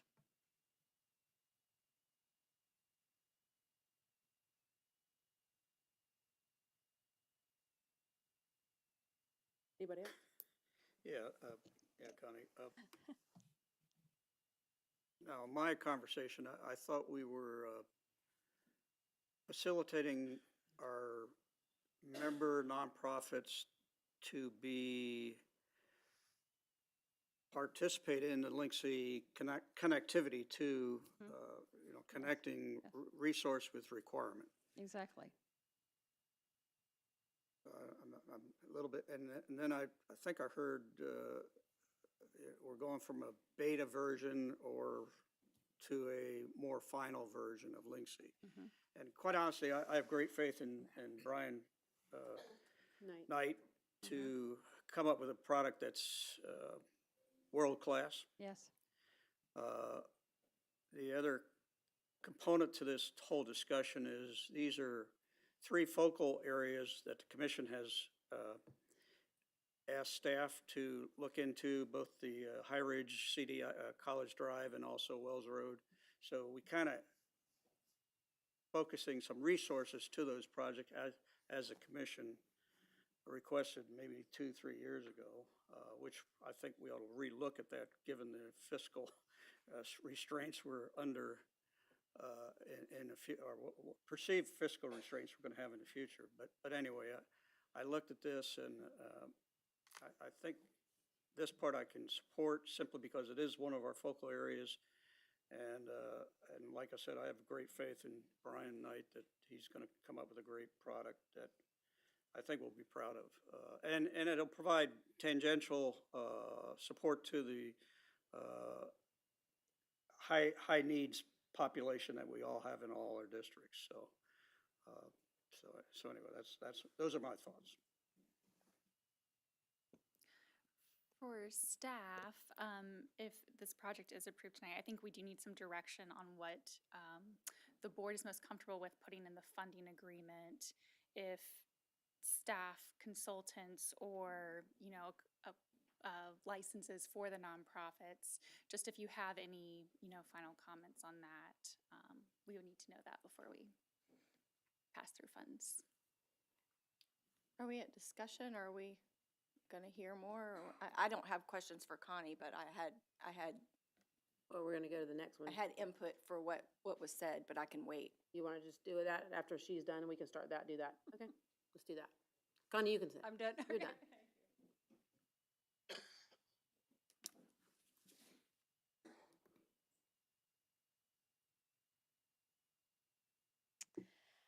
I know you all are familiar with our proposal, and we are asking for personnel assistance. We are asking for that personnel assistance with very clear deliverables that we want to offer. I really want to focus, though, on the why. Anyone who's paying attention to our world and legislative decisions knows that you all are sitting in very difficult positions and leading during great uncertainty. While I don't envy you, I am reminded that as a community leader, I got to know this board and county staff during COVID. Another season of different, but still great uncertainty. One of the things we're all proud of is the way Clay County government and nonprofits work together for the good of our community during that season. I know that the influx of federal dollars during COVID were really helpful, but lots of counties had that. And one of the things that set us apart was our creativity and our collaboration. I'm asking today that we lean into those strengths of creativity and collaboration. I know this board has wrestled with questions related to giving grants to nonprofits, especially when related to supporting personnel. As a citizen and community leader, I appreciate your desire to avoid favoritism and be fiscally responsible. One of the things that sets this request apart is that we are directly, not tangentially, related to your work. This proposal was born out of a desire to continue and expand the great collaborative work that's been happening through High Ridge Initiative, a community development project that this board has agreed to support. We are all aware that no funding is guaranteed as we move forward. But right now, we have CDBG dollars, federal funding that doesn't take away from county operations and must be used to serve low and moderate income people in areas. And our organization is requesting just 5%, or about 630 feet of sidewalk, so that we can have a year to recruit new partners who are interested and able to provide future funding, develop a plan for affordable housing in our unique neighborhood. while taking care of current residents and continue with neighborhood cleanups and home repairs. And I want to remind you, this is a known area of blight that has been under-resourced for generations. I agree with you that nothing about tomorrow is promised. But let's not despair. Let's hold on to hope.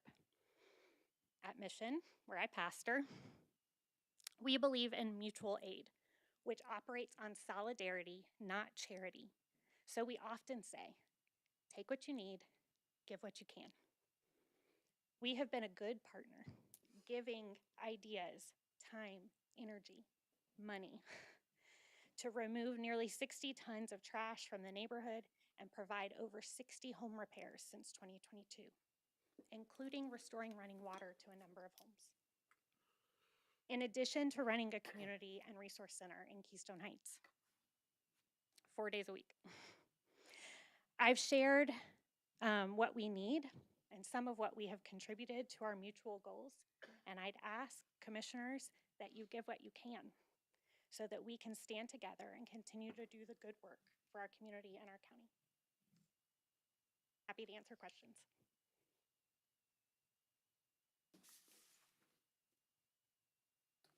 Anyone?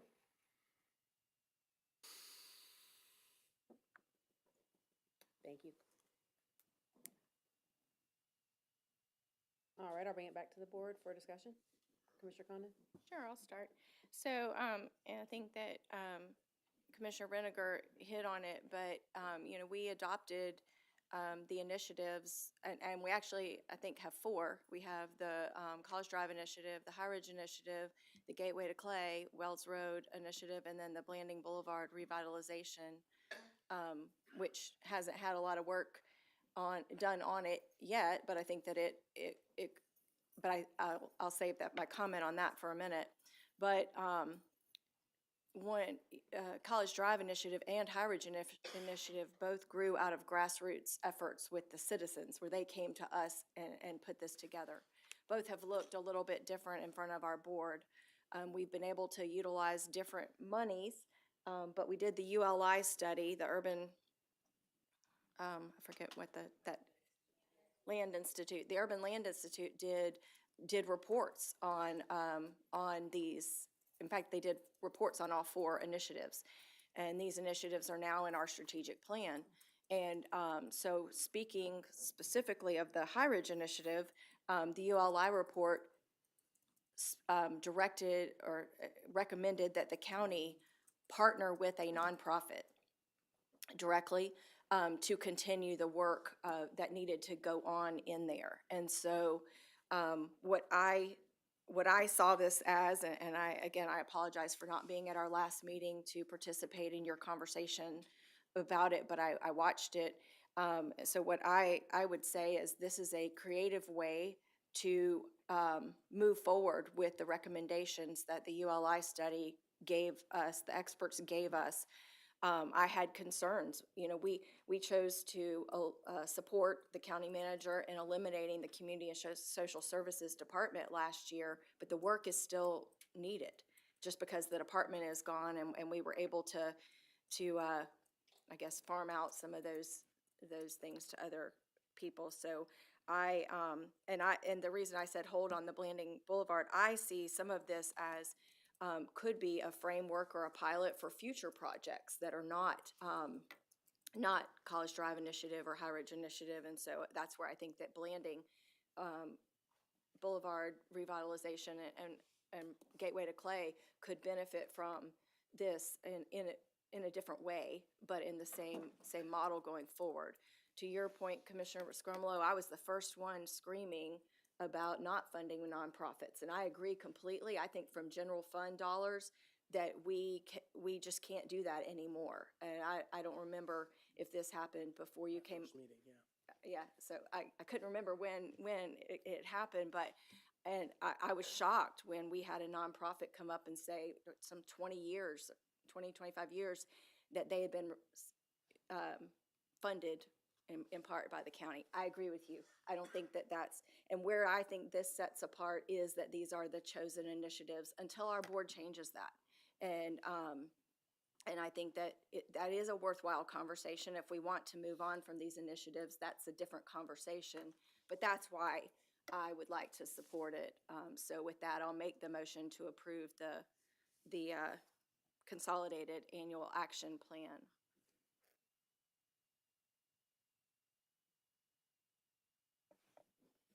I'll second the motion, but I have a well, as soon as you have a discussion here. Yes. Yeah, I just want to say to the public that, you know, we take a hard look at this. We have a lot, and also to the nonprofits that are here tonight, as well as those listening. We have so many requirements. I mean, we could have used all this money in sidewalks to benefit in the LMI areas, to benefit a great number of people in those areas. But we also have a commitment. Like I alluded to earlier, we made a decision to focus on certain areas with certain resources, and this gives us the option today to honor that decision. However, I'll state again, we need to look at some of these. You know, this College Drive with the roundabout and There's not going parallel to be a parking. roundabout on College Drive, Commissioner Pardon me? Richard. There will not be a roundabout on College Drive. For the record. Well, I think it's worthy of discussion to kill that officially, you know, because we just don't have the money to do that kind of stuff. So this is a discussion for another time, but tonight, I'm, like I said, I'll second this motion. Thank you. Discussion. Yeah, Madam Chair. How do you really feel about it? I've already talked to everyone about it, right? Don't bring I it was back happy up. about my roundabout though. Yeah, Thank you. yeah, you're okay. It's welcomed in certain areas of our county, right? This is a tough one for me, and I just want to put it out there, you know. Once again, I'm not against giving the funding. I'm against giving the funding for an FTE. And I appreciate, you know, in my conversation with Connie in our brief, I told her that if there's any other way, and same thing with Seeds of Grace, if there's any other way to take these dollars and put them towards materials or put them towards infrastructure of the assistance that they provide, I'm all for it. And that's why it's going to be tough as far as packaging it all together like this. I can't support it that way, but I'm only one commissioner, and it sounds like there's a lot of support tonight for it. So that's all I have to say. Thank you. All right, my feelings are, I feel like it was for increased capacity, that this fits the definition. We've already come to that. It fits it.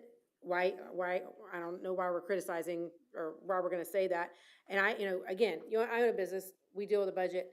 Okay, let's say, all right, we're not gonna use the funds for, we're gonna use our other funds we have for the FTEs, and we're gonna use our other funds for, I mean, you can flip it around, you know, that's what you do when you own a business. I mean, you know, but, no matter what the facts are, is that both of these are fitting a need that the county cannot provide and has not been able to provide, and very much needed. Seeds of Grace is way out in the middle of nowhere.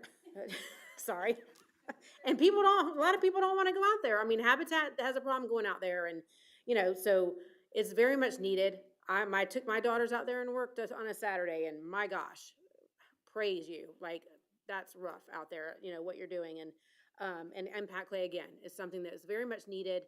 And you are also, as you said, going to be helping nonprofits. So I am also for it. So we have a motion and a second. Does anybody else have any discussion?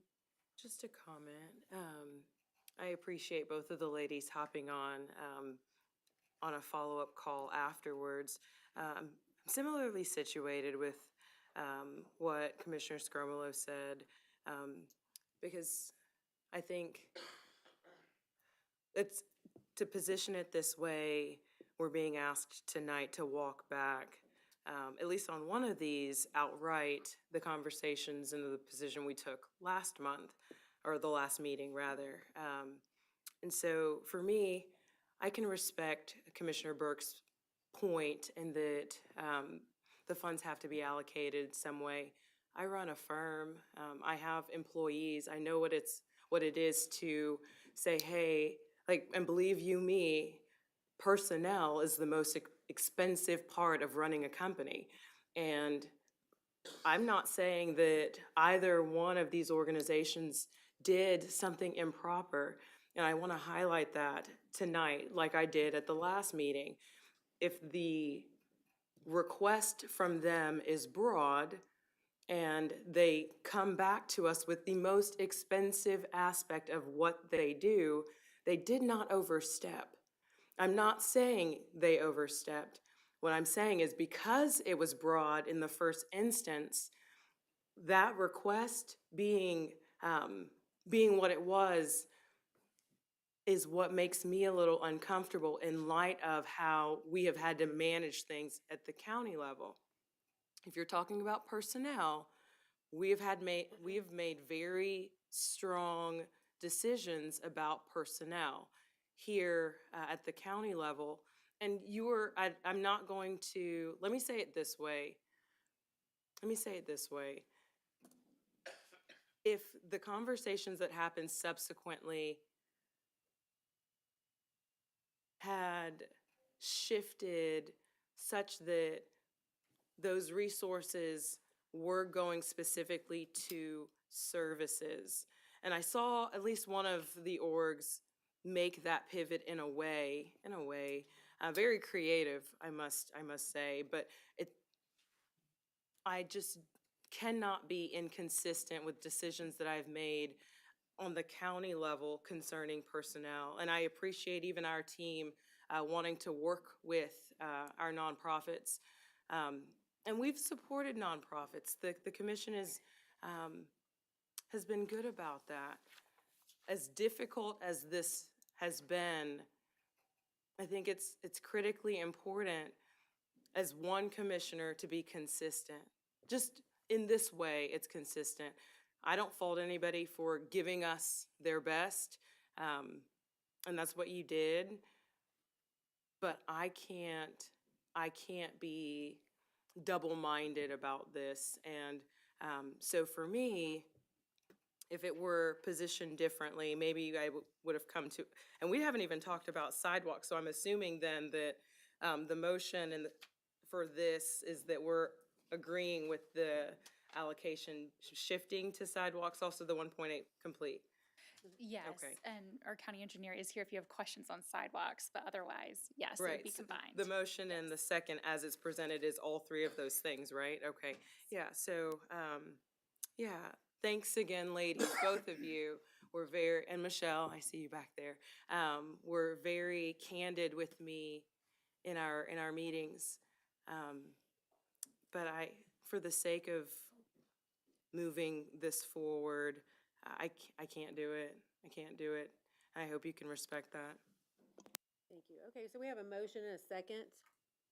Any other discussion? If not, all those in favor say aye. Aye. Any opposed? Aye. Passes 3-2. Or, is that correct? Yes, 3-2. All right, and we will move on to, Oh, I do have one question for, about the sidewalks is, the bid process for the sidewalks in CDBG, how is that, conducted? I was looking to see if Karen was in the room, but because we are doing CDBG sidewalks right now under an existing contract, our idea is to add them on to that contract. So they've already included the federal 2 CFR requirements. I'll give you the technical side of it, not the purchasing side of it.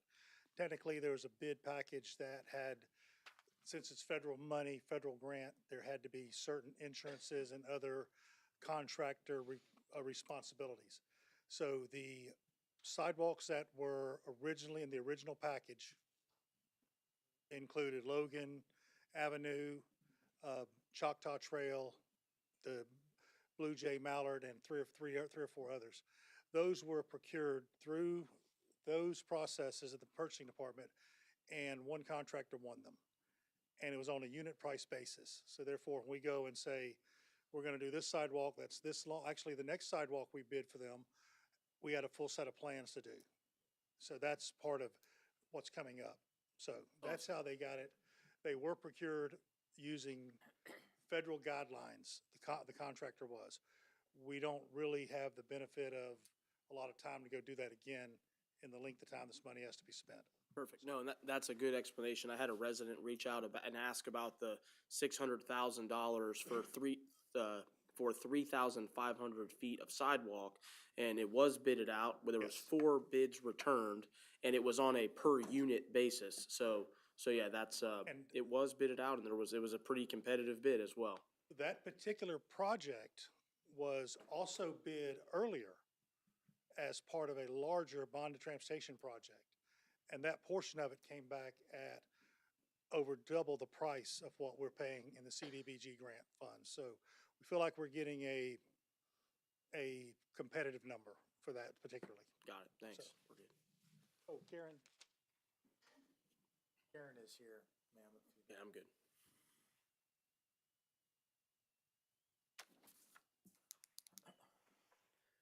All right, so we'll move on to public hearing to consider Clay County Mobility Fee Ordinance with Beth.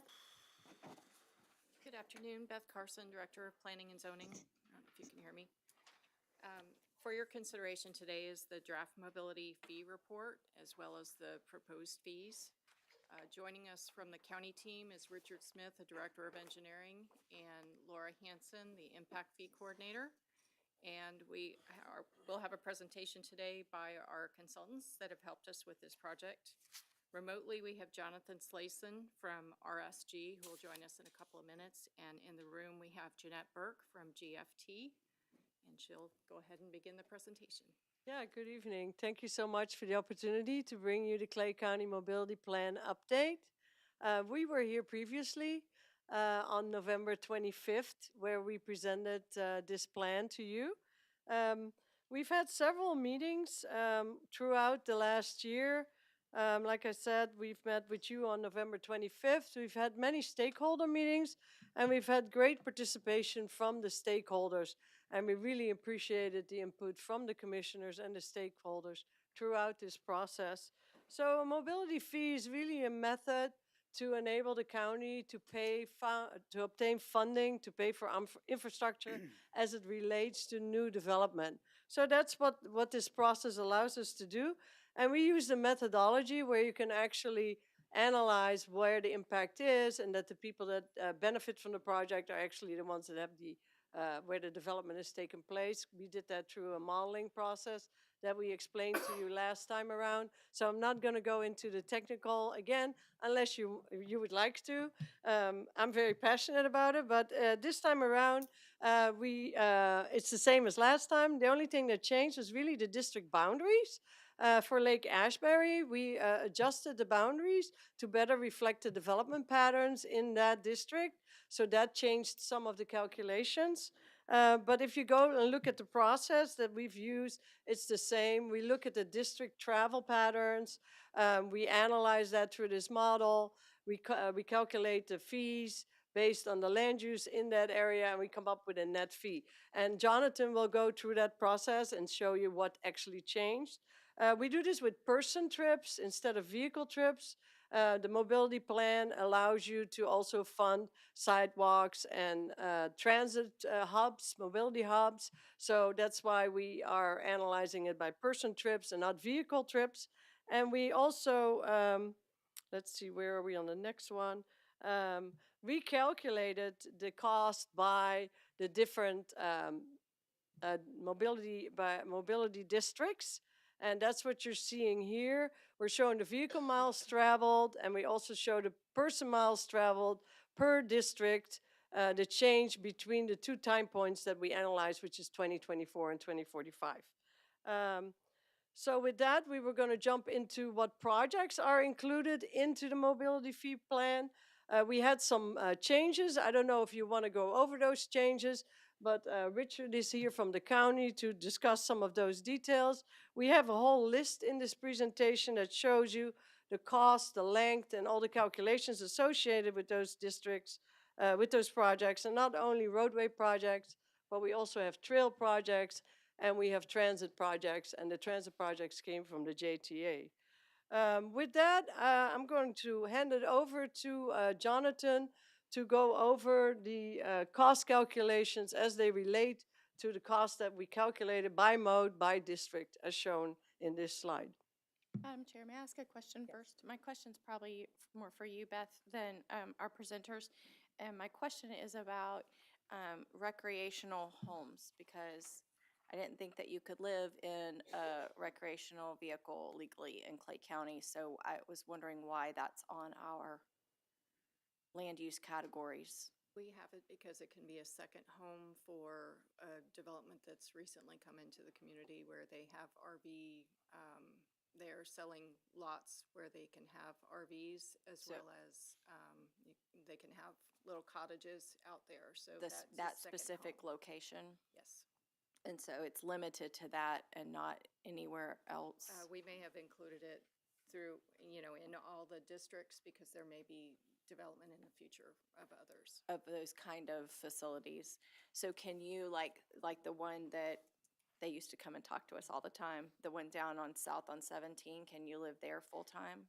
Or the 200 days a year or whatever it is? Was that the PUD that was established down by the airfield? I don't believe they included that in the PUD. I'm not sure if that was something that would allow if the PUD. Okay, had so the PUD has language. to allow. And offhand, it's been a while, so I don't recall if that one did. No, that's but- okay. It's a very legitimate answer. I just wanted to ask the question so that this doesn't apply across the board to. This would be in a park where you're really allowed to do this, not just on a lot. Okay, thank you.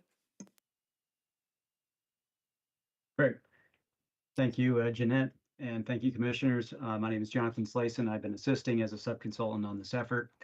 I presume you can hear me correctly, right, Jeanette? Yes, we can. Great. Thank you. All right, and you have the slides. I see at this point the video is the room, but you can see the slides, and we're on the slide with the project list and cost per PMT. Is that correct? That's right, yeah. Great, thanks. Here we go. So as Jeanette went quickly through, we have a list of the projects that has slightly changed from the last time we met, but I believe everybody's had a chance to review those. And we come up with 3 modes of travel. And so we've been talking about sidewalks and other projects today. We've been talking about some of the bonded and road projects.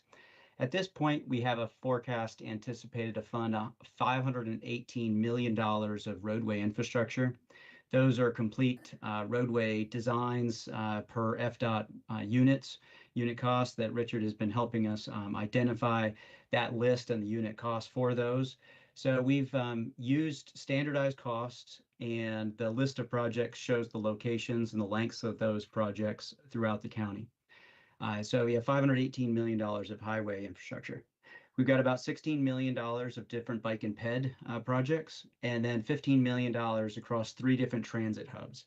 Now, I will remind you that we're going out to the year 2045, and so this is our long-range vision of how we're going to build infrastructure within the county and using mobility fee funds to do so. In totality, $549 million of project capacity is anticipated to be constructed using these funds. And that brings us to a total, thank you. The equation that we could have on the screen is that the fee rate is a fundamental construct or an input to the mobility fee structure. And that dollar per PMT is the column on the far right. That's derived by dividing the sum of infrastructure or the cost divided by the unit of growth, which is person miles of travel, which Jeanette just covered, that we've produced and we've summarized in other meetings. So we have a zone or a district by district fee rate that is established by going all the way out to the future to the year 2045 and saying we've constructed all of this infrastructure and we have expected to have all of this future growth represented by PMT. The 182.10 cents at the bottom is kind of your weighted average across the county, but we're not using that value. We're using the district by district fee as we're assessing the mobility fee at the district level.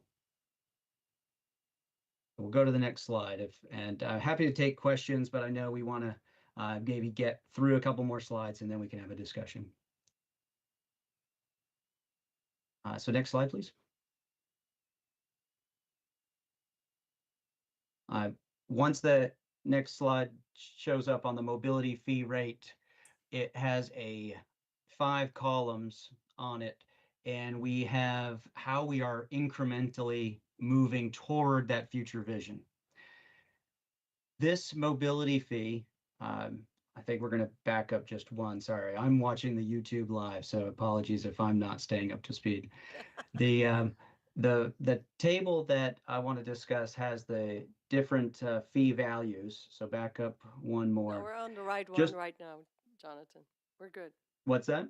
We're on the right slide. It's just, Okay, great. So I will catch up. Here we go. Wonderful. Thank you. Internet and live television here. The full value in year 4 is shown on the right. That was shown on the previous slide. We're moving from today into the future.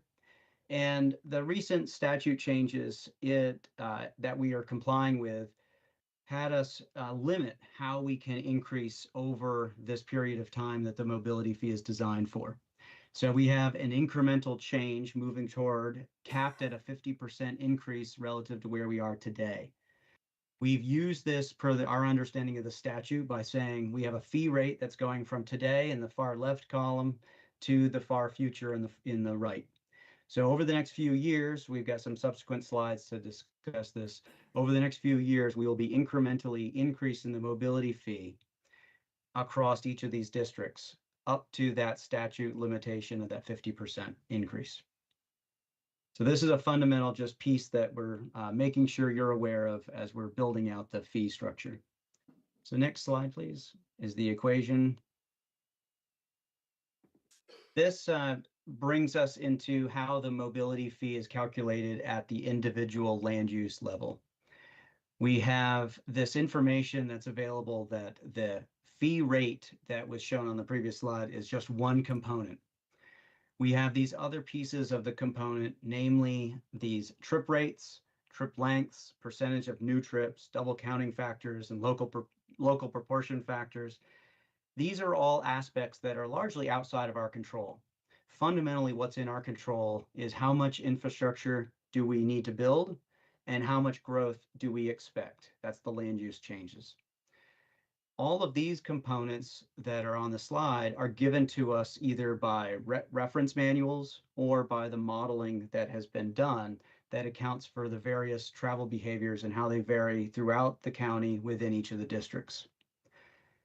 The end of the day, if somebody were to pursue with a permit, they pay a mobility fee that's a result of all of these factors or values multiplied together, which calculates how much daily person miles of travel that land use is projected to generate on the county system. And then that's multiplied by that mobility fee rate that was just shown on the previous slides. We've talked about credits in the past. It's a concept that at the end of the day, some of the amount of growth in that person miles of travel is associated with travel that we can't assess, we can't charge for. And so therefore, the cost of delivering the infrastructure, we do not have 100% match for. So we need to provide other funding sources. That's namely the second local option fuel tax. And then if that's not sufficient, some infrastructure sales surtax. Those will be used to offset any reductions or the lack of revenue that may exist in the generation of mobility fees. Because that may not cover the full cost, we need to offset what's called a credit to avoid double charging, just a legal construct of mobility fees. And so there is a base mobility fee and a net mobility fee that's slightly less that offsets that double counting factor.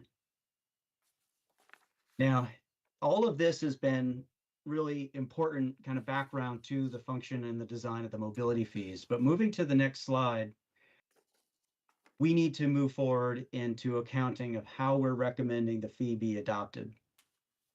We have a district by district value that we've calculated in the cost per PMT. That's been based on the project costs and the amount of growth that we can control. Then we have land use details. These are the things that are largely outside. They are given to us. A land use permit could be, I'm building an office space, a medical facility, I'm building a home. These are all things that are dictated to us by other standards and reference manuals. We then have that net fee that we've calculated. So we have the fee rate times all these components of the land use. we have a net fee for that particular land use, given the district that that land use occurs in. Now, what's new, and we needed to make sure that we're all aware of this, is that the state statute has guided us in a way that the mobility fee has to be capped, or it limits the scale of the increase. We may have calculated that a particular housing unit is going to generate X number of person miles, and we're going to assess that person miles based on the calculations that we've done. However, the statute has suggested that we are only able to pass on a certain amount of that increase from where we are today. We realize that roadway costs, we realize that other factors that have been outside of our control have increased the cost of the infrastructure. However, we've been dictated that we may not be able to pass on that full cost. So to illustrate that, I've got one example in the next slide, which we have a movie theater happening in the Middleburg district. We have $118.90 is the fee for every person mile of travel. A movie theater is estimated to generate 155 daily person miles of travel, and I think it's by a screen, I think is the unit cost of. So how large is that movie theater? We then are estimating what that net fee is. It's $16,548, or excuse me, for every 1,000 square feet. That's the unit of cost. So a movie theater would be charged $16,500 for every 1,000 square feet, that how large that is. That is based on the costs and the process that has been done, and that's what we're calling the study supported fee. This would be the legally defensible maximum in other contexts you might have seen. Now, however, we're currently charging a fee for movie theaters today. We're using a fee that was adopted actually for maybe some other land use, and it's the charge that we're assessing today is $9,082 per every 1,000.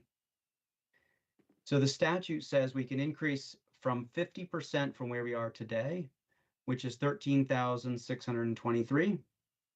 We can see that there's a difference here. We are not able to collect, as a county, $2,925 of mobility fee for every 1,000. So it is simply the way it is, and we have to acknowledge that the revenue that we may need may not be fully available to us because of the statutory adjustments and the requirements. So what we have done is every land use by land use in the tables that Laura and Beth have available to you, we have calculated what that fee would be for every land use. And we have done then the next statutory requirement for us, which is to increment this over 4 different steps. And so we have calculated the full value, and then we said we're going to get there in 4 different steps. And we've done that in 4 equal increments. If we approve this plan as soon as possible, then the first year will be the first step toward achieving the full mobility fee that we've been able to calculate.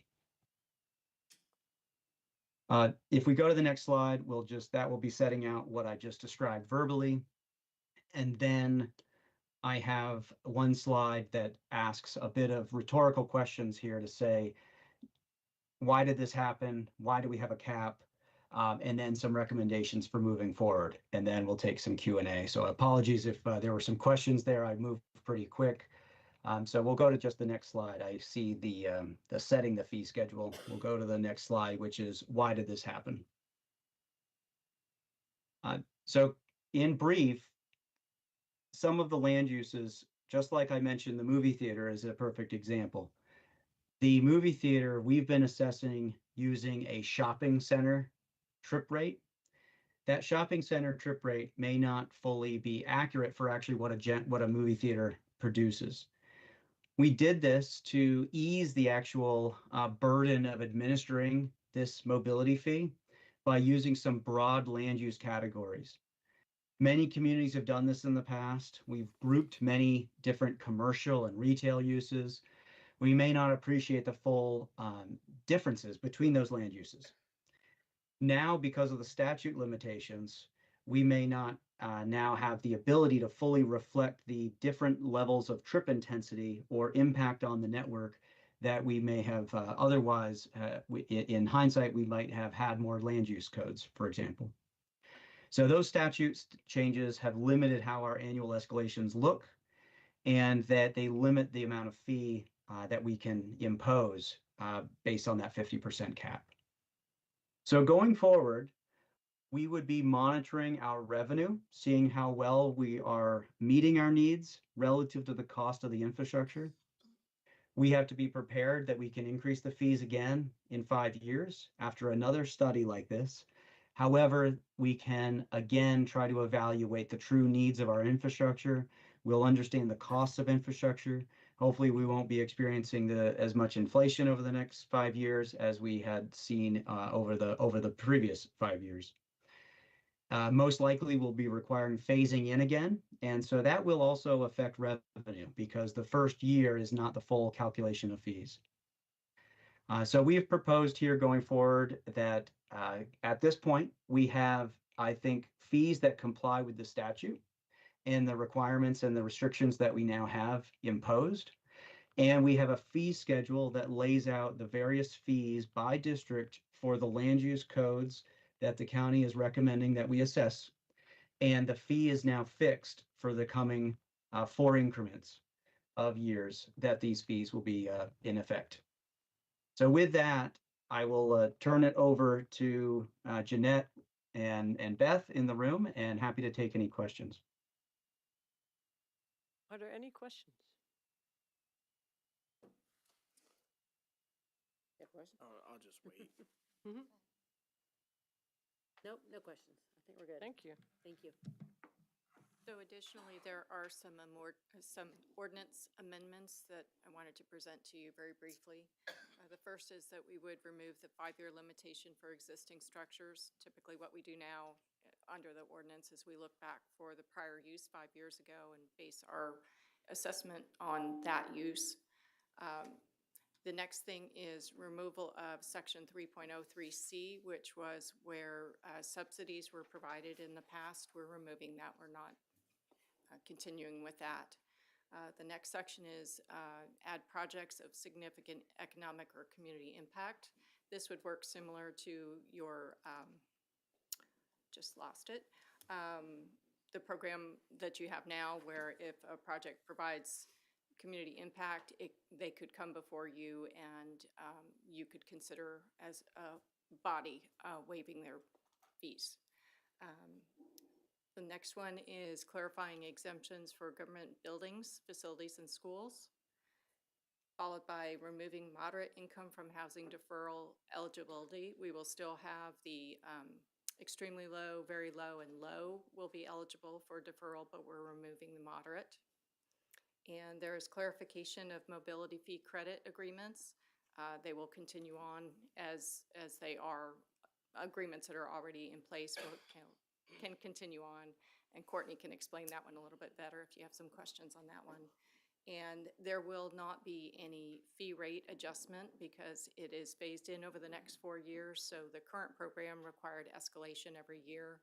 This one already has those fees built in as phasing over the next 4 years. So with that, do you have any questions on the ordinance changes? The ordinance exempts government buildings from mobility fee, and yet we have elementary schools listed, charter schools, universities. It would be for state government buildings, and so private schools would not be subject to, would be subject to the impact fees, but state and government-owned facilities would not be. Private schools would be. Yes, they would continue. Thank you. Any other questions? Please, so we're talking about 7 substantive changes. Are we taking all of them individually, or are we taking them as a whole? what's your proposal today? So you have a draft ordinance before you which has all of these changes in it.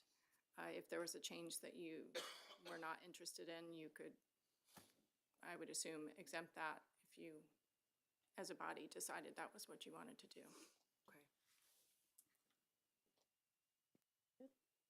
Anyone else? All right, open the public hearing. Anyone?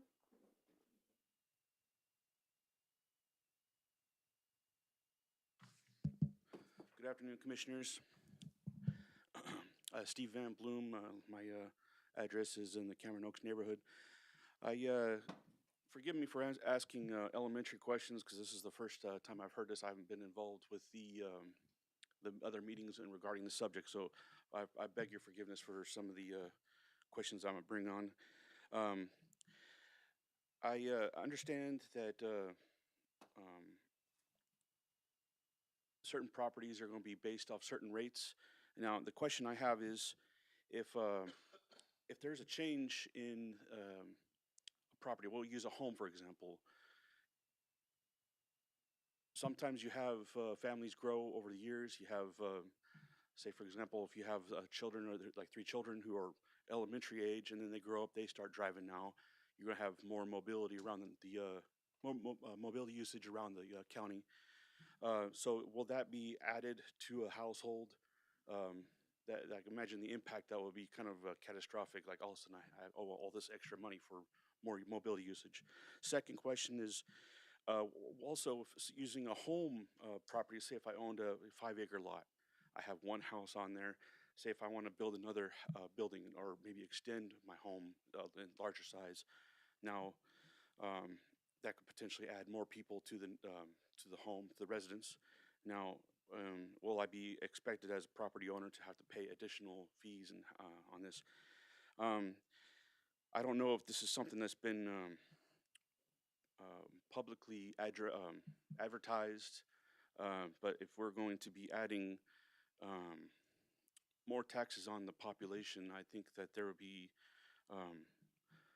consideration for continuous before making a decision, because other people might want to have more input on this end and be more addressed on the other questions that come up from that. So again, apologize for asking elementary questions on this. If this is also just going to be something that's given to a home permit, or if I want to add something to my property, an additional permit. So thank you for your time. Yeah. We able to answer those? Or do you have those? Actually, Laura, would you come up and answer? It may depend on how the addition is done, whether it's an ADU or an addition to the house.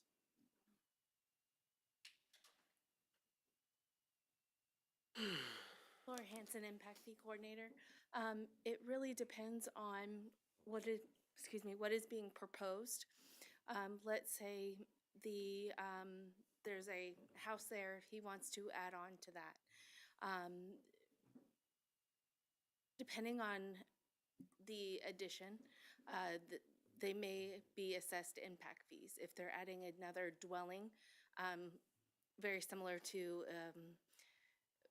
an in-law suite, that would add more trips. They would definitely be incurred additional impact fees. If they are not adding additional trips, they would not be subject to those impact fees.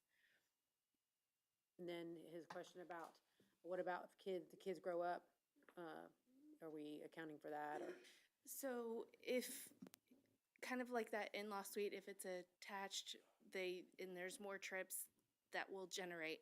If it's a detached additional dwelling unit, let's say they have roughly 5 acres and they split the property into 4 acres and 1 acre, and the 1 acre being for the children, that new home would be assessed impact fees. I think your first question was just because the kids are growing up, they're going to be driving.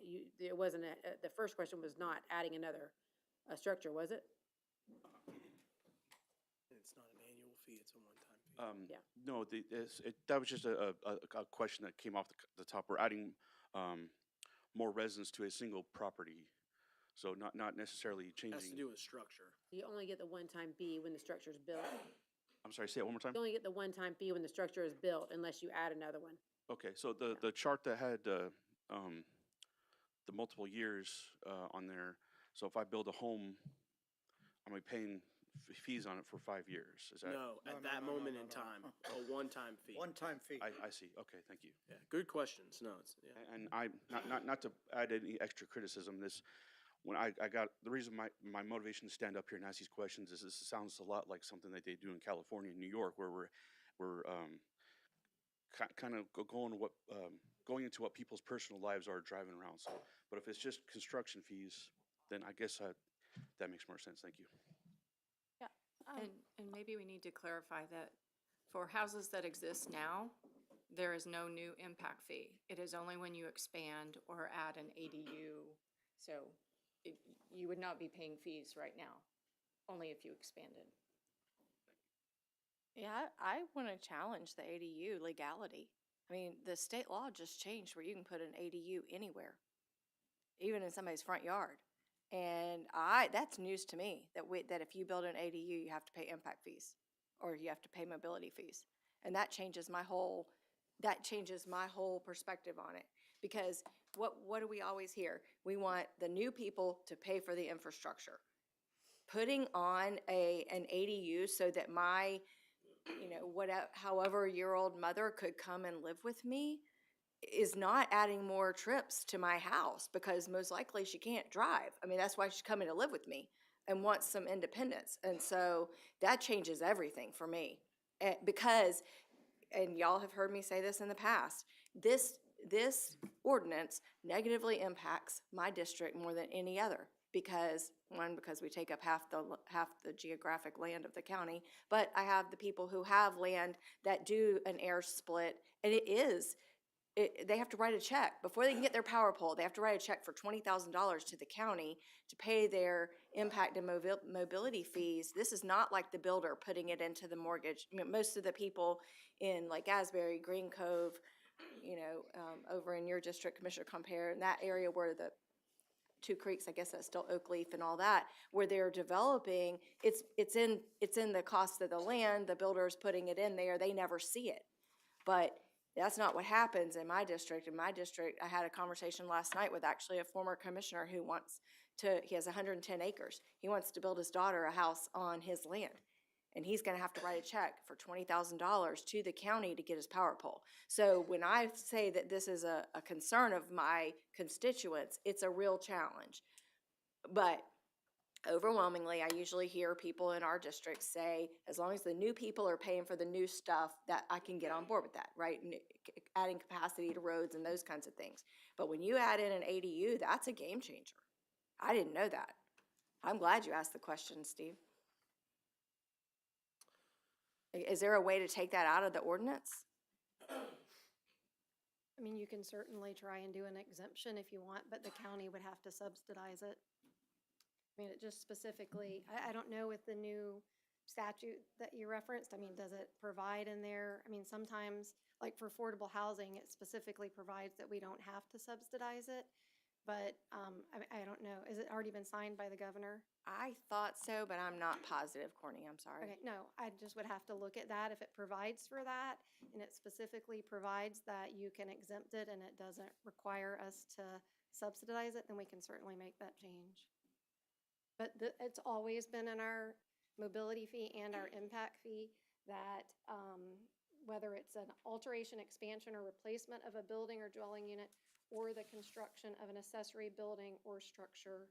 So we charge it if someone adds on to their house as well? If it increases the square footage of the building. We've always done that, you're saying? Oh, yes, since the 2017 impact fee ordinance. Didn't know that. Yeah, it's not. Madam Chair, are we in discussion now? I don't even know Still in where the we're at. Public hearing? I was just, No, I you're asked the question, Yeah. so I guess I jumped into, That's all good. I mean, sorry. You need to continue with the public hearing. Okay. Anyone else? No, you're good. Close public hearing. Commissioner Scrumwell. All right, excuse my passion on this, cause it's it's tough. It's very tough for me. Residents have made it extremely abundantly clear that, my notes just went away. Come back to me. Sorry, I literally have a whole page worth of notes, and I'm restarting here. I beg to offer a different opinion. You know, you add an ADU for a mother-in-law, and I'm not gonna assume that mother-in-laws can't drive. They have cars, they're not invalids, normally. Whether a child decides to marry and move into a family plot, that's additional people and additional use of the facilities. So those are the new people, and that's who this mobility fee is targeting. The new people that move into the community to share in the burden of infrastructure. So, and I don't think it just applies to one district, it applies to all districts. You know, anybody can put an ADU and if the land development codes allow it or the property allows it, you can do it in any district. So, and we've been doing it, so it makes sense to me that we continue. Okay, all right, I'm back online. Technology's great until it fails. I might do pen and paper next time.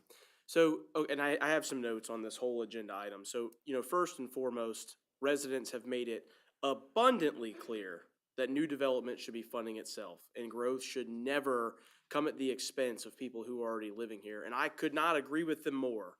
And there's some facts that I want to put out into the hemisphere. I know everyone here at the meeting can't see the numbers. If you're online, you can't see the numbers. But there's a true cost of infrastructure that comes at the cost of new development. So currently, the Florida Department of Transportation has said the cost of a 2-lane road, 1 mile of a two-lane road, is $9.1 million. They revise that quota every quarter. And a good example would be Verbena Parkway, which connects Henley to Sandridge. Here locally, in my district, Radar Road, which is, I would argue, 5,000 to 6,000 feet of roadway from Town Center Boulevard to US 17, that project is $5.6 million. Pringle Road and Spencer Industrial Complex in Commissioner Compere's district, about a half a mile of 4-lane road, $5.5 million. And then the final one that I want to point out is the First Coast Connector, Cathedral Oaks Parkway, about 3.2 miles, because of the new development and land moving that had to be done to make that, was $43 million. So we go out for the study. The study shows us, as he presented, based on data, what we should be charging in mobility fees. And here's are some of the numbers. So in Middleburg and West Clay, the study showed that the supported mobility fee that we should be charging is $197,000 for a convenience store. We currently charge $9,000.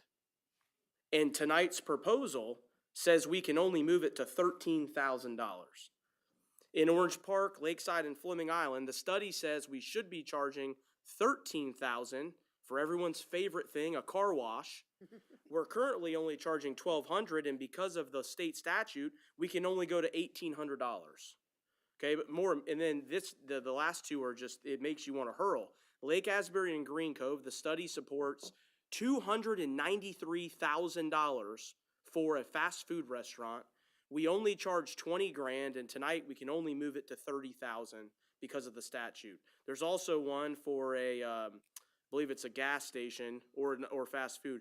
$569,000 is what we should be charging, and we can only statutorily charge $30,000.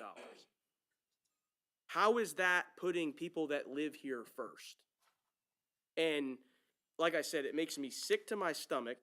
I really can't vote. I can't support it, but here's the problem.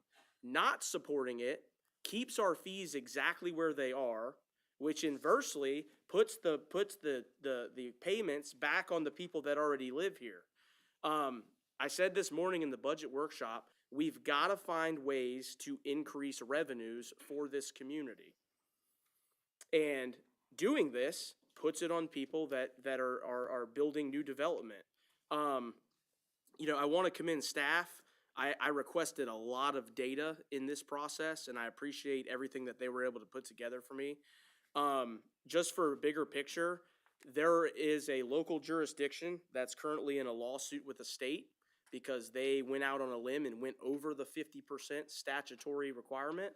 I'm interested to see what that yields, that if that jurisdiction wins that lawsuit, it'll set a new precedence, which is essentially would allow us to get these in line for the inflationary pressures that we're facing for this community infrastructure. But until that time, I would love for staff to try to find any extraordinary circumstances that they find for our community, because that's what the statute says, is if you don't have extraordinary circumstance, you can only go to 15%. But tonight, I am fully in favor of increasing these to the fullest extent of the law. And the last thing that I want to say is I also appreciate staff to our public comment about landowners. We have kept single-family homes relatively fair. So, I mean, if there is, I have had people in the community that say, John, I wanna go to a parcel of property and I want to build my dream home right here in Clay County. Yes, if they're building a new structure, they will have to pay fees. But if you look at like just right here, Middleburg, West Clay, for a 1,500 square foot to 2,500 square foot, they'd pay $4,000 in fees, right? So it's the statute's holding us back, and it's extremely frustrating. We have a lot of catching up to do, and in my opinion, we got to fully support these increases. Thank you. Thanks.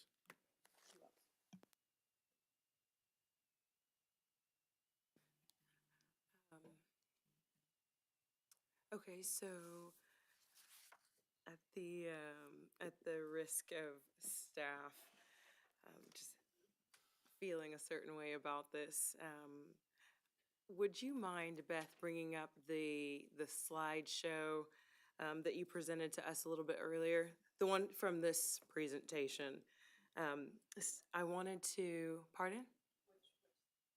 So it's not up on this, so I can't see it. Maybe, okay, maybe on this one. Keep going. Oh, perfect. Okay, so this is the slide that I was looking for. So as I understand it, this is specific to the overall increase. And is this, just for clarification's sake, is this comprehensive, or is it specific to one of the categories that's reflected in our packet? So this would be the base fee that is part of the calculation, and you see by each district. Right. That is applied to every land use based Okay. on the trips that each land use contributes to our system. And Jonathan is listening if we need him to jump in. Perfect. Thanks, Jonathan.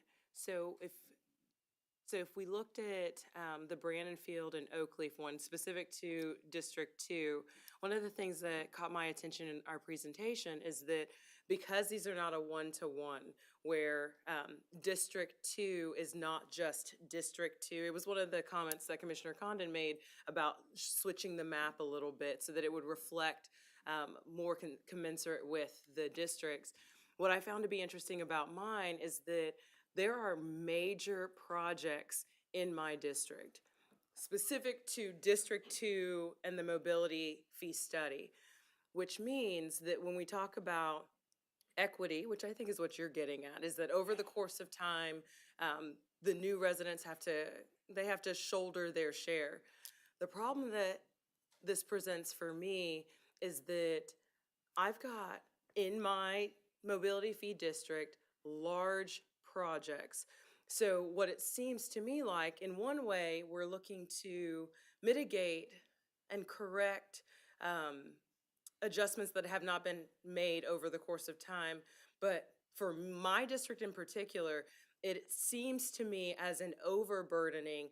If you look at the numbers for year 4, every other category is an incremental increase except for the Keystone Heights South Clay, which actually goes down a little bit. But everyone else's increase is marginal compared to District 2. And I know why that's the case. It's because I've got the Cheswick Oaks, that connection. And there are a couple of others that are right outside of the District 2 map that are also very expensive.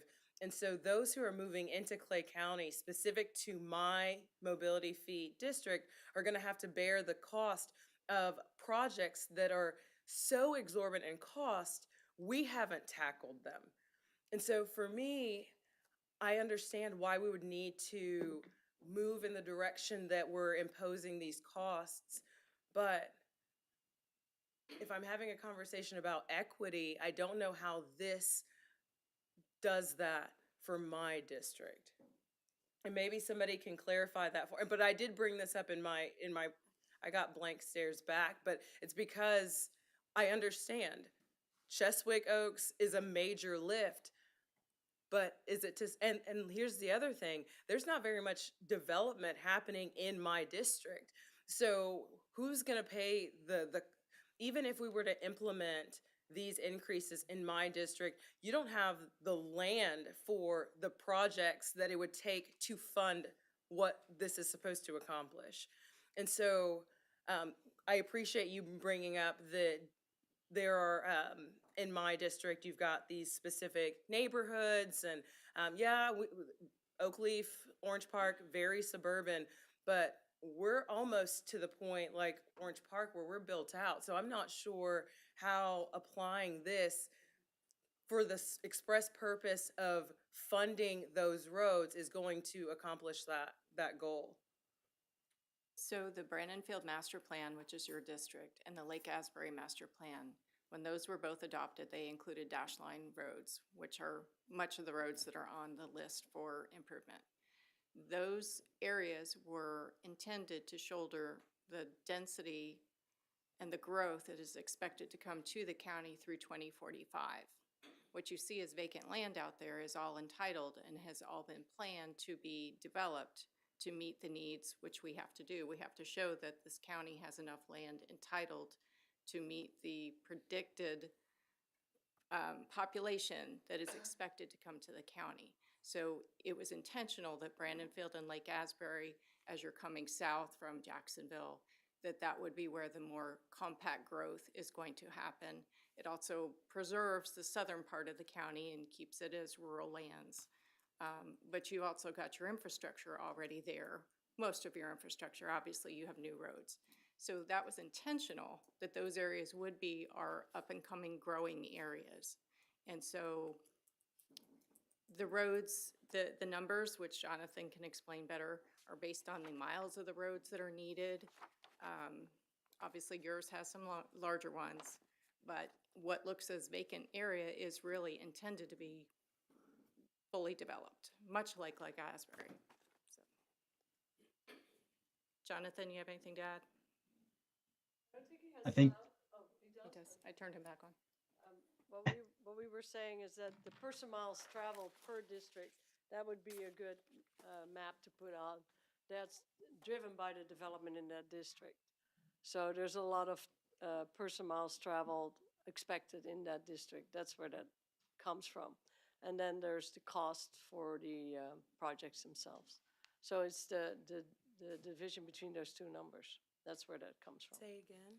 It's driven by the person miles traveled in that district. So there's a map that shows that, a table, and then the number of projects in that district. And there's one more table. So these are the person miles and the vehicle miles traveled by district. So you can see your second and, you have Lake Asbury has a very high number, and then Orange Park, and then you're next. So you have 594,741. And then if you go to the cost of the projects, which is another slide, that divides those numbers to come up with that multiplier that you are seeing per year. That's how that's calculated, based on the projects that are in the district and the person miles traveled in that district. Sorry, I'm not That makes sense. navigating That makes well here. perfect sense. But if the projects are larger, then the figure is one more. exponentially more. That's what I'm getting at, is you're absolutely right. That makes sense to me. But if the number of folks who are traveling that road is disproportionately less for the miles of road that would need to be constructed, then that figure is substantially more for those that are coming in. I mean, at least that's what I understood was the case. So I don't know that that modifies the concern that I have, and that my projects are very expensive. I know that. The miles of road that need to be constructed, the way, like specific to Cheswick Oaks, we've been talking about that for quite a while. You're talking about wetlands that need to be mitigated. The road has to do this weird contortion in order to connect Cheswick Oaks to Oakleaf Plantation Parkway. It's very long. And when we talk about the number of folks who would need to move in order for it to be less of an increase, we don't have that. The figures that were presented to me show a small figure, a smaller number of folks moving in to bear this. It's a burden. It's disproportionately more, and that's why when you look at the Brandon Field Oakleaf list, everybody else's figures look like it's an incremental change. $7 here, $30 there. Mine is well over. This isn't the slide, so mine goes up to $232. But if you go back to the other slide, it was like I'm starting out at $155. Whereas if you were to compare that to anybody else's district, mine is the largest increase. And I'm grappling with, it was the very first. Yes, Shows the different you need to years. keep going. Yeah. Keep going. There we go. This That one. one, Sorry. yeah. So you've got just a basic comparison. If you look at Orange Park, Lakeside, Fleming Island, that's the quickest. That math is $6. If you look at Lake Asbury, Green Cove Springs, that math is $80. Like we mentioned before, you're going down to $25, where we started out at $36.16 for Keystone and South Clay. So when you look at Brandon Field Oakleaf, $155.12 to $232 is exponentially more. I don't even know what that percentage is, but it's significantly more than everybody else's has to increase because of the expense of the projects that have to come into my district. So, and then even Middleburg, West Clay, $85, what's that? 15 plus 18, somebody with math, give me, what is that, 13. Okay, so your increase, pardon? 33 bucks. 33 bucks. Same folks, 45 plus 32. What do you got? So the first column, 77. So twice as much as the closest to the increase that my district would have to make. But Lake Asbury is $79.90. Yeah. It's about the same. Yours is about the same as ours, 80. And I think it's based so on the growth, first column projected is what growth. what it was You've last got more study. growth than my district's gonna But see. she's saying there's still plenty of growth to come on the Brandonville Master Plan, correct? Yes. But the growth that's coming and the amount it's going to take to build out the roads that are on this list is disproportionate, is what I'm getting at. Is that you're gonna need the expansion that your district is seeing. If that were true of my district, then it would make more sense. But when one road project, the latest quote that we got for District 2, one quote we got was for $100 million for that road. And then we got some good news recently that it was cut down to like 30. But that's just one road. $30 million for one connector. And there are at least 3 of them of that magnitude in my mobility fee district. So I don't have the growth that's coming to Lake Asbury or Green Cove Springs. That's not what's happening in District 2. I know that. So like I said, I know that this is gonna ruffle some feathers with staff, but I can see very clearly that if we're having a conversation about equity, I don't know that that's necessarily the case for the new folks who should be paying their fair share if we were to implement this for mine. And as I understand it, the whole thing is what is being presented for us to adopt tonight. So take it for what it is, but that's my observation for my district. Madam Chair, may I ask a question?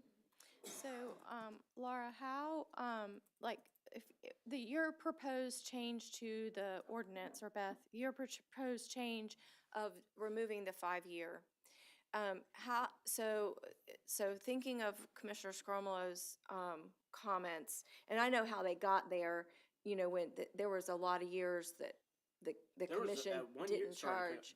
in a discount. There was a 35% discount at one point. But at one point, for a large period of time, the county commission abandoned impact fees. That was before mobility fees existed, and so that's why the gap is there. I don't think it would have been if they had stayed with it. The school boards stayed with it. But at any rate, that's how I think we got here, you know, with those discrepancies, and some of those discounts were targeted to attract businesses, and that's what I wanted to ask the question. So I think about, you know, most recently, a couple weeks ago, when I unfortunately happened to be out of town, a boutique had a ribbon cutting in my district for the chamber, and they've been there for a little while, but they had their grand opening. And so my question for you is, would they have to pay this as opening of a new business because there hadn't been anything in there for quite a while? So say the 5 years or not the 5 years, I don't remember. But, and so that, you know, knowing the owner, that probably would have precluded that from happening. And so I don't think that's the kind of thing we don't want to drive, is not having businesses like that. And so my question for you is, when listening to Commissioner Scrumlow, and I can get behind, you know, what he was saying about the new people paying for things, would the 5-year help us to, like, especially on Blanding Boulevard, some of the vacant places, would they have to pay those, or was setting aside so I'm thinking of shopping centers that are currently in existence, to backfill businesses into those, which you can argue to Commissioner Reniger's point from earlier, they're going to possibly cause more person mile trips than they had for at least 5 to 10 years before if they've sat vacant. But if we want to try to drive businesses into those, how does that all play in? So we're proposing the removal of that. How that would work would be, if there was for example, let's say an office, and they're going to a different land use, there would be a different fee assessed to each land use. So I would take whatever the prior land use was, let's say office, and I would subtract that to the future use, which would be more, and they would have to pay the difference of the fee. But if it were like to like? Thank you for saying that. If it was like to like, they would not have to pay those impact fees. The additional. Now, would they have to, for mobility, if they had paid it, but would they have to pay, and I know we're talking about mobility tonight, but just for clarification, you know, kind of, because it's a good argument, it's a good discussion. So for that, would they have to pay the impact fees that were not in place possibly when it first was developed? Yes, ma'am, that's correct. Okay, so if that address had never paid the comprehensive impact fee, they might have to pay that, which is separate from this. But if they had paid a transportation impact fee or a mobility fee, it wouldn't apply. That's correct. And so to Commissioner Scrumlow's argument earlier, if, say, So your example about your ribbon cutting? Yeah. Just remember, mobility fee isn't in the incorporated. So if The that was unincorporated. within Keystone, they no, don't. it was in the unincorporated Oh, okay. area. It's in Middleburg. So, but then, so on the, to Commissioner Scrumlow's earlier, what popped in my head when you were talking about convenience stores was the Wawa or whatever it is right there by the hospital that we talked about because of crossing the sidewalk and all that. But so in that case, there's nothing there in that field. There's not been anything in that field. They would then have to pay all of this. Yes, that's correct. Okay. And so what the study showed, that is when Commissioner Compere's talking about her, about those things, that would be new development in her area versus redevelopment in her area. That's correct. Okay. except for in the residential side that we talked about earlier. Yes. Okay, got it. I got it. You had another one, didn't you? Yeah, I was just gonna say, you know, through it, the point in that Wawa currently is being built, the proposed mobility fee for that, a gasoline service station, or excuse me, convenience store gas station, the study supports $17,000, and because of the statute, we can only charge $4,700. I think the biggest thing for all of us to remember tonight is, as we talked about in the budget workshop this morning, we have to diversify revenues. And this is a way to do it. And it's a way to ensure that the new growth is paying for itself. And I think that if we keep it as is, and I think that's the tough part tonight too, it's one of those, for me, you got to plug your nose and vote, because this is not, I mean, even the proposed new fees, because of the statute, aren't anywhere close to the cost of the infrastructure that the new stuff is going to cost. And as they mentioned in their presentation, you have to use sales tax and gas tax to offset that, which we talked about this morning in the budget workshop. Ain't enough. One question I have for you is there a potential, and I know you don't have a crystal ball, but if you did have a crystal ball, if the state statute was amended or changed between now and the 5-year period, would it allow us to increase these? So In your professional opinion. It depends. Yeah. yeah, it depends on the legislation. Right now, you cannot do that. You can Right. only do it once every 5 years. Right. So unless that changes, and I'll let Courtney speak, but it's directly related to how they write the legislation. Okay. I have a comment that may help Commissioner compare. You know, Clay County is very diverse. When you look at North Clay County and South Clay County, and we've taken efforts to, I think it was Governor's Park, we included in the Lake Asbury. These districts don't Agricola. These districts don't coincide with our elected districts, but we've taken precautions to try to get Agricola into the Lake Asbury, because they're all like, because otherwise it would have been, it just wouldn't have been consistent. But we've taken precautions to try to be consistent, and it just so happens that there's differences in these districts. Is it fair to make Keystone pay for infrastructure development in northern Clay County? You know, we've tried to segment like with like, and it's just the way it is. And Don't get me wrong. You're absolutely right. Clay County is diverse, and I've got the most transient part of the county in my district, as well as probably the most established part of the county in my district. We share borders with Orange Park, and we share borders with, you share borders with me at Oakleaf. So, point well made, but the issue that I have is one that borders your district also. So I don't dismiss what you're talking about. What I was looking at is my mobility fee district. But you brought up an interesting point, and it was my understanding that the mobility fee dollars are spent in the mobility fee district. Okay, so if that's what it is, at what point is the monies that we would be generating on the projects that are coming to the mobility fee district 2 actually get to be expended on those projects? Which was my whole point to begin with, is you're right in that there's a lot of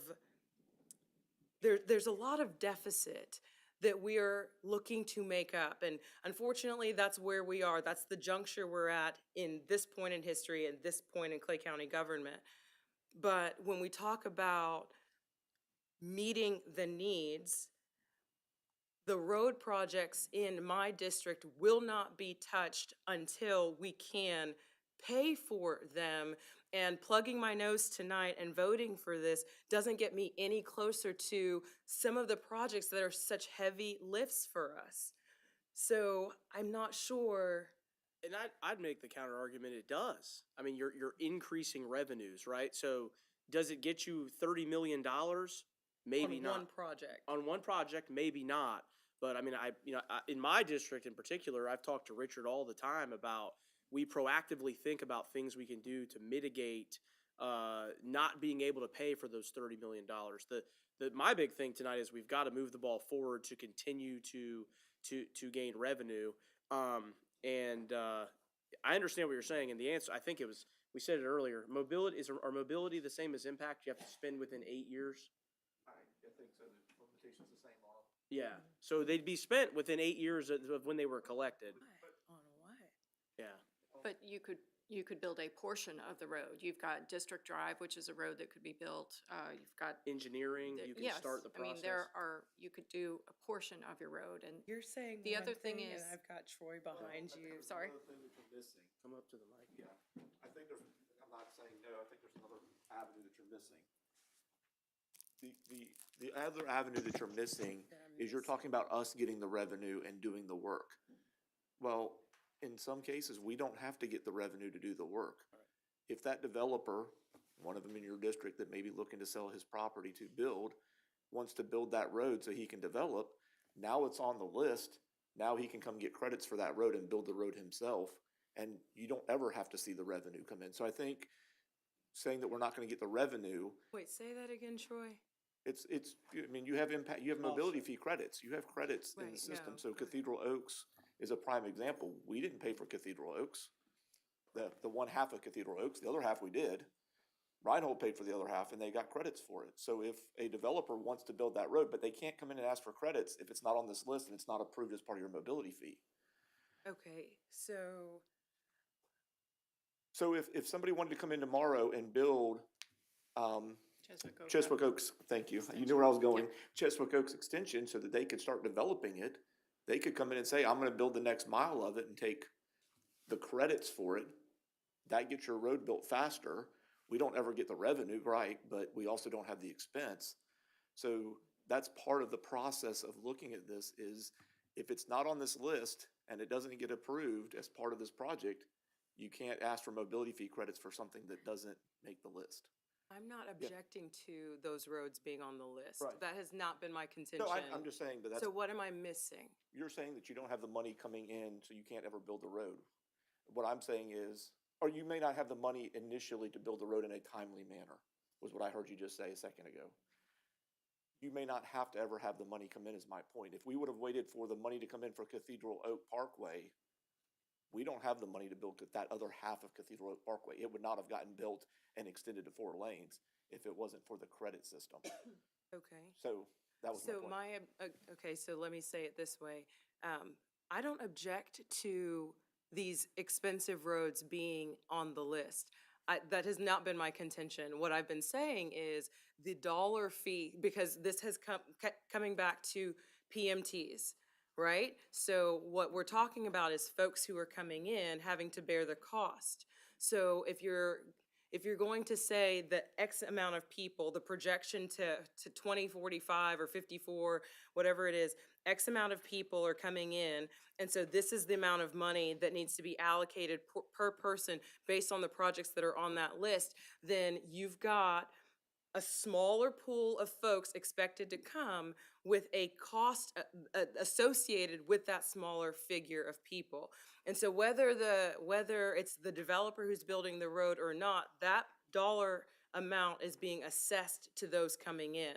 And so my whole point was, if we're having a conversation about equity and there are fewer people moving into my district, but the projects are significantly more in cost, then the numbers are going to be skewed. And I get that there's a deficit that needs to be met, but fairness does not say that this entire dollar figure apportioned against this few that's coming in is fair. And so for me, what I would have preferred to see is understanding that a developer could come in and bear that cost, which is what we've been asking for, because for years Cheswick Oaks has been on the list, and for years it was teetering on the TPO list at 8 or 9, 8 or 9, 8 or 9. Finally, we got it up to 6 and then 4 this year or whatever those. So I understand that we are still asking for a developer to do that. That was the whole reason why I asked for Cheswick Oaks to be added to the mobility fee list to begin with. It wasn't even on there, and I'm only 3 years in. So I get the magnitude of it being on the list, but tonight we're talking about figures. Dollars and cents to allocate to projected numbers of folks coming in. So I'm looking at a smaller figure compared to what other districts are looking at, with a disproportionately large amount in projects that would need to be paid. So, like I said, take it for what it is. It's gonna be true for my district that there are fewer coming in with projects very, very expensive. I have a question. She continues to ask about the amount of people coming in. Is there no way to know? You said there's plenty of land left for people to come in. It's already been allotted. You know, they have townhouses, apartments, whatever. You know, so can you answer that? Is there that many places where people can come in there that would add that many people? She doesn't feel there is. So Wasn't it in the presentation? I saw it. as far as how many people are coming in? No, what the projected person per mile or PMT was in the it was in the presentation. Yeah, that's driven by the amount of development that's being forecasted within that district. So the number of employees, the number of dwelling units, the housing. We went over that, I guess, the first time we presented. We haven't done that tonight. But that is calculated based on those forecasts of what the development pattern is going to be in each district. And that's how you came up with that amount? Yeah, correct? because we, through the travel demand estimation model, we can calculate how many person miles traveled. So it's how much travel is actually happening in your district due to that development. So it's directly linked to the amount of development that's expected in that district, and then the amount of travel associated with that in that district.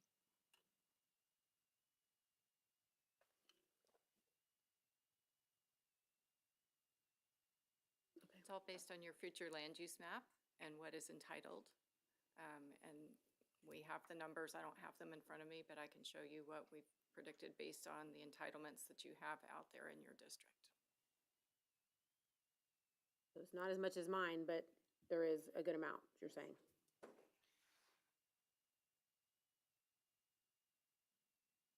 Okay, where are we at? Any other discussion?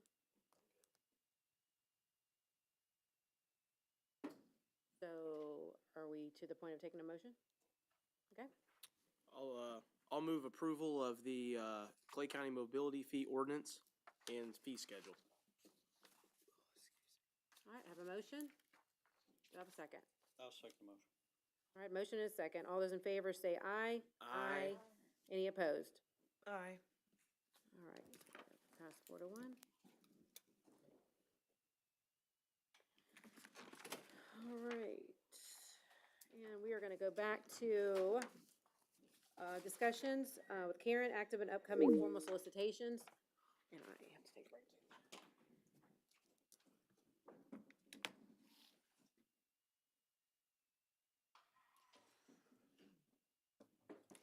Good afternoon. I'm just here to give a quick update on where we are with some of our bids that are currently advertised and some that we'll be advertising over the next 2 months. So I briefed last meeting that we received a lot of proposals for our professional services, that's civil engineer, our transportation, traffic engineering, planning, landscape, surveying services.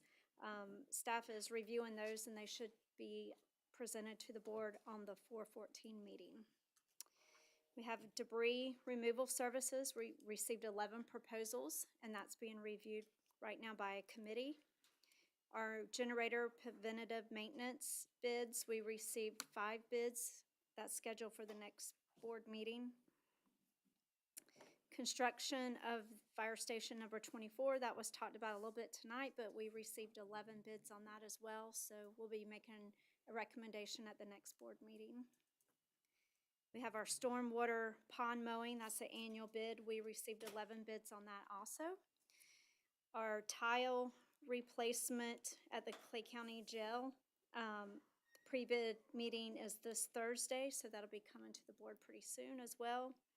And also Clay County Sheriff's Office Building 500, that pre-bid meeting is this Friday. So we anticipate bringing that to the board on the 4/14 board meeting.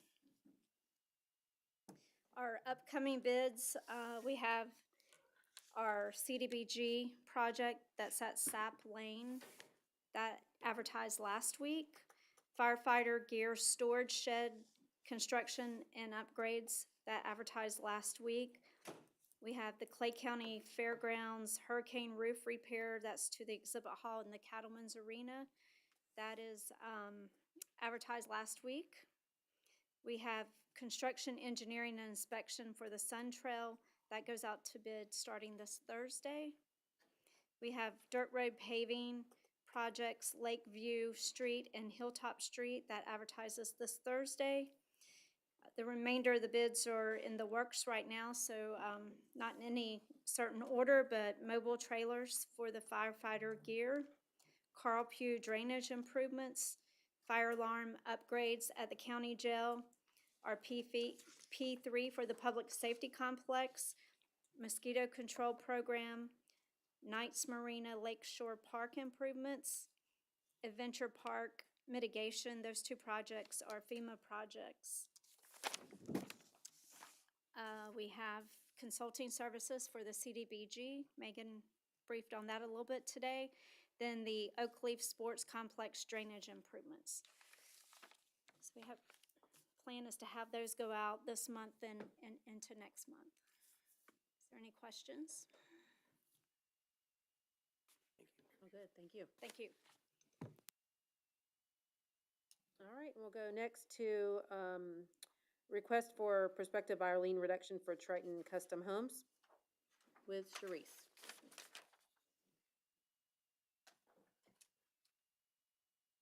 Hi there.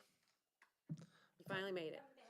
I know, I'm an impact fee payer, and so I hope it's a little lighter, as well as a property tax revenue increaser. So I'll start us off Sharice is if gonna you want start. to. can we just get it approved and move on? So my name is Derek Wiggins. I'm here. I'm Vice President of Triton Custom Homes. I'm currently under contract to purchase 1940 Peregrine Place in Middleburg.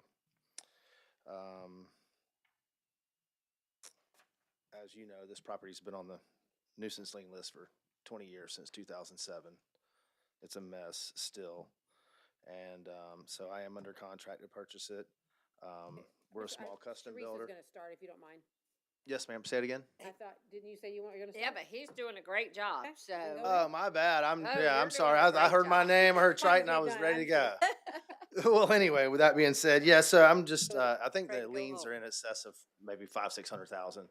And, you know, the land value is not nearly that. So I'm looking to get get it removed down so we can, get it back on the tax roll.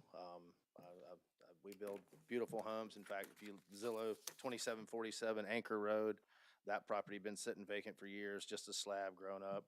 Just actually closed last week for 590,000, which I built. And so, yeah, I was born and raised here in Jacksonville. I've been a real estate agent for 32 years. And so with that being said, I definitely have the know-how. I've probably been a member of over 1,000 transactions in the last 30 years. I've rehab houses. I've been building houses for 20 years. And so I'm qualified for the job. If we can get the fines removed, I'll close the transaction. I'll immediately apply for all necessary permits. I'll get it cleaned up, and we'll get a new home built, new septic well, the whole deal. And that's pretty much it. The end. So all I've got to add is I can give you staff's cost or any of that you want. Mr. Wiggins is correct. There's actually 2 cases on this piece of property. One's from '07, which is over $500,000. One is from 2021. which is over $90,000. Tanya George is here as well from the code enforcement side of the house, so we can answer any questions. Otherwise, Mr. Wiggins has said it very nicely, and you can come to all of these with me. Staff's cost is? Staff's cost for the first one, which is the one from '07, is $3,160. And for the one from 2021, it's $1,640, with both of them totaling $4,800. Madam Chair, this is in my district, and I would propose that we reduce this lien to $4,800. I'll second. All right, I have a motion and a second. Any discussion? Thank you for cleaning it up. Yes, sir. I'll Appreciate get started right away. So what do I need to do in order to get something like, I guess, like something in writing so I can go ahead and close the deal and get started? We have to vote, and then Tanya's right behind you, and she can talk with you. Right, it's not cleaned up. Correct. You gotta give him a certain number of To days. comply, and then he will have so many days to pay it. Oh, so it's not our This is normal. Not like our normal lien reduction, this is a prospective buyer. How much time Okay. do you need? So I mean, I can close it as soon as we get a deal in place. how fast can you clean it up? I mean, as soon as I can get a permit. That's the removal of the mobile home, correct? So there's someone squatting on the property. Oh, yeah. So I may need to Yeah, do you're an gonna eviction. have to go see I might have to go Judge through the Forbes sheriff's over office, next might give me an door. extra 30, so. Yeah. I would suggest 90 days, Mr. Wiggins. if that's Yeah, okay. absolutely. We normally do 60. We normally do 60, but with the eviction and that kind of stuff. Yeah. I It's a would suggest- potential squatter there that I need to get rid of. I was looking at the property appraiser website, and there's quite a bit to clean up on that It's a lot. mess. Yeah. it So is. I will amend my motion to include, cleanup within 90 days. Fair enough. Second the amended motion.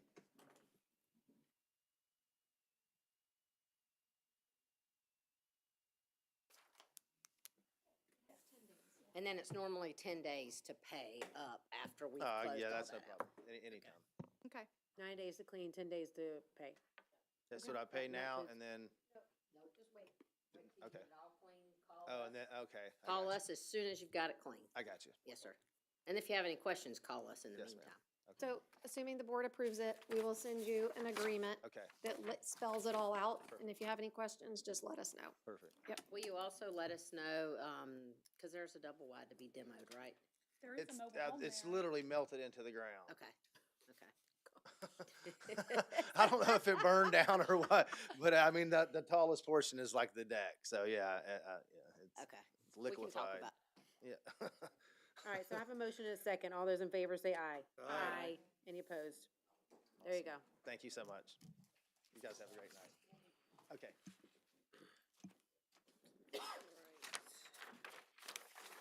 All right, we're going to letters for action.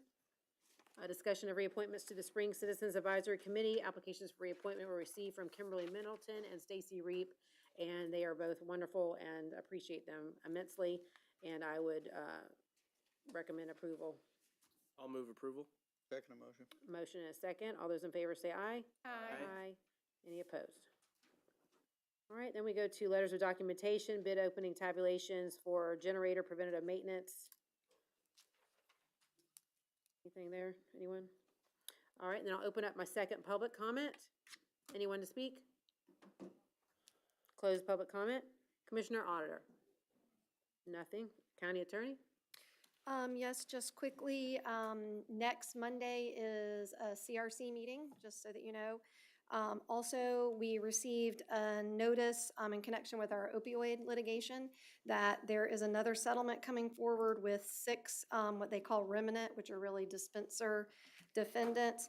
We don't know the allocation that we will receive from that yet because it depends on if any of the, current defendants opt out. So they will get us an allocation before they send us the documents. And then lastly, I know this is on everybody's mind and it's at Commissioner Condon's request, we are following the e-bike and it's moving through the legislature, so we'll wait and see what happens there and then bring it back. But it has made progress in the legislature. That's all I have. Thank you. County Manager? Yes, ma'am. Madam Chair, Commissioners, just 4 items for you. First one will start off with the Phase 2 severe water shortage declared. Laura's already put that on our EM social media website, and we'll put it on our own website and get the word out to our folks. 2025 annual report's been online. Here it is on hard copy. If you just Google it, you can find it online. Lots of great information within the annual report. Freedom 250. So America's turning 250 years old here on July 4th. And we've got some ideas that I wanted to brief the board on and get kind of some moving forward on some things. So first starts out, I pass these out to each one of you individually. This would be a proposed graphic or logo that we'd use moving forward. We could do a lot with this logo. I've heard some suggestions about coins and pins, lapel pins, and that. What I would suggest is we'll form a committee on this. Laura and Mary will lead the committee up for us. Talk to each one of the constitutionals. I've already talked to Clerk Green about this, and we have her support in that from there. And then other constitutionals, but depending upon the direction to go into. I think it's either this one or this one. I think I think this is our official seal. I think if it's a consensus to move forward with this one, this is the one we'll go forward with. Any I other like the comments on that? circle. Perfect. Yep. Okay. And then what I also passed out to you all was a list of all the events that have happened or will happen here moving forward. For those that haven't looked at the freedom250.org website, there's lots of great information. The federal government keeps putting on different events as they arise and as they come to planning. That kind of got me the idea of doing the entire year out, month by month for us. I'd like to take this as an example and put it on our website and get the word out about it of all the events that are happening here. This is just but an example. This is work in progress and will be updated as other events come up and as I find out from other constitutionals to add them. Laura has it up there, and we also just added, I forgot to add the April 11th, Clerk's Office and the Archives Division will have a display of the 14th colony and what 1776 clay looked like at the Clay County Fair. That's been added, so you can see this is always dynamic and will be added too. One of the big kind of premier events for us would be, and I would propose and looking for consensus from the board, on July 1st, it's a Wednesday at 2:50 p.m.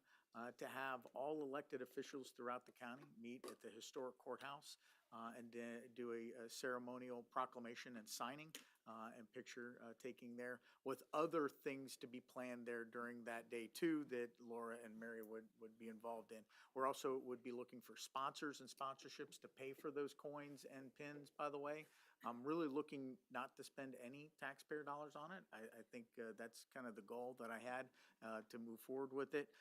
When it comes to the 4th of July actual, there's lots of great things. They're listed on the sheet here that you can see. The biggest celebration really, and when I say biggest, where there's lots of events happening down in Keystone, and you guys can see what's going on there. The town of Orange Park is partnering with Moose Haven like they always do. And Green Cove Springs is going to beef up their Riverfest and celebrate that way with a bigger fireworks schedule there. So looking really this, when I say multi-agent event that's on there, there could be other entities that are involved in the July 1st celebration. But most importantly, I felt like if every elected official in the county met there and we had a nice celebration to commemorate the 250th birthday of our great nation. That's what I was looking for.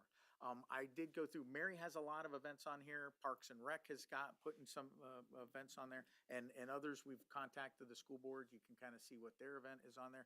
There'll be more that's added to this. I can pretty much guarantee you on that one. But my ask is, one, to get consensus about July 1st at 2:50 p.m. Before we go there, I just want to make the commission aware of, I was asked by one of the other constitutionals to look at a very substantial event to celebrate the 250th anniversary. And I'm looking we looked at the municipalities and their celebrations are already planned, so that week may be a little bit tight. But if we're gonna get the constitutionals together, I'd recommend we wait and get the constitutionals together and see what they wanna do this year. And it could be the 1st of July, it could be the 1st of November, I don't know.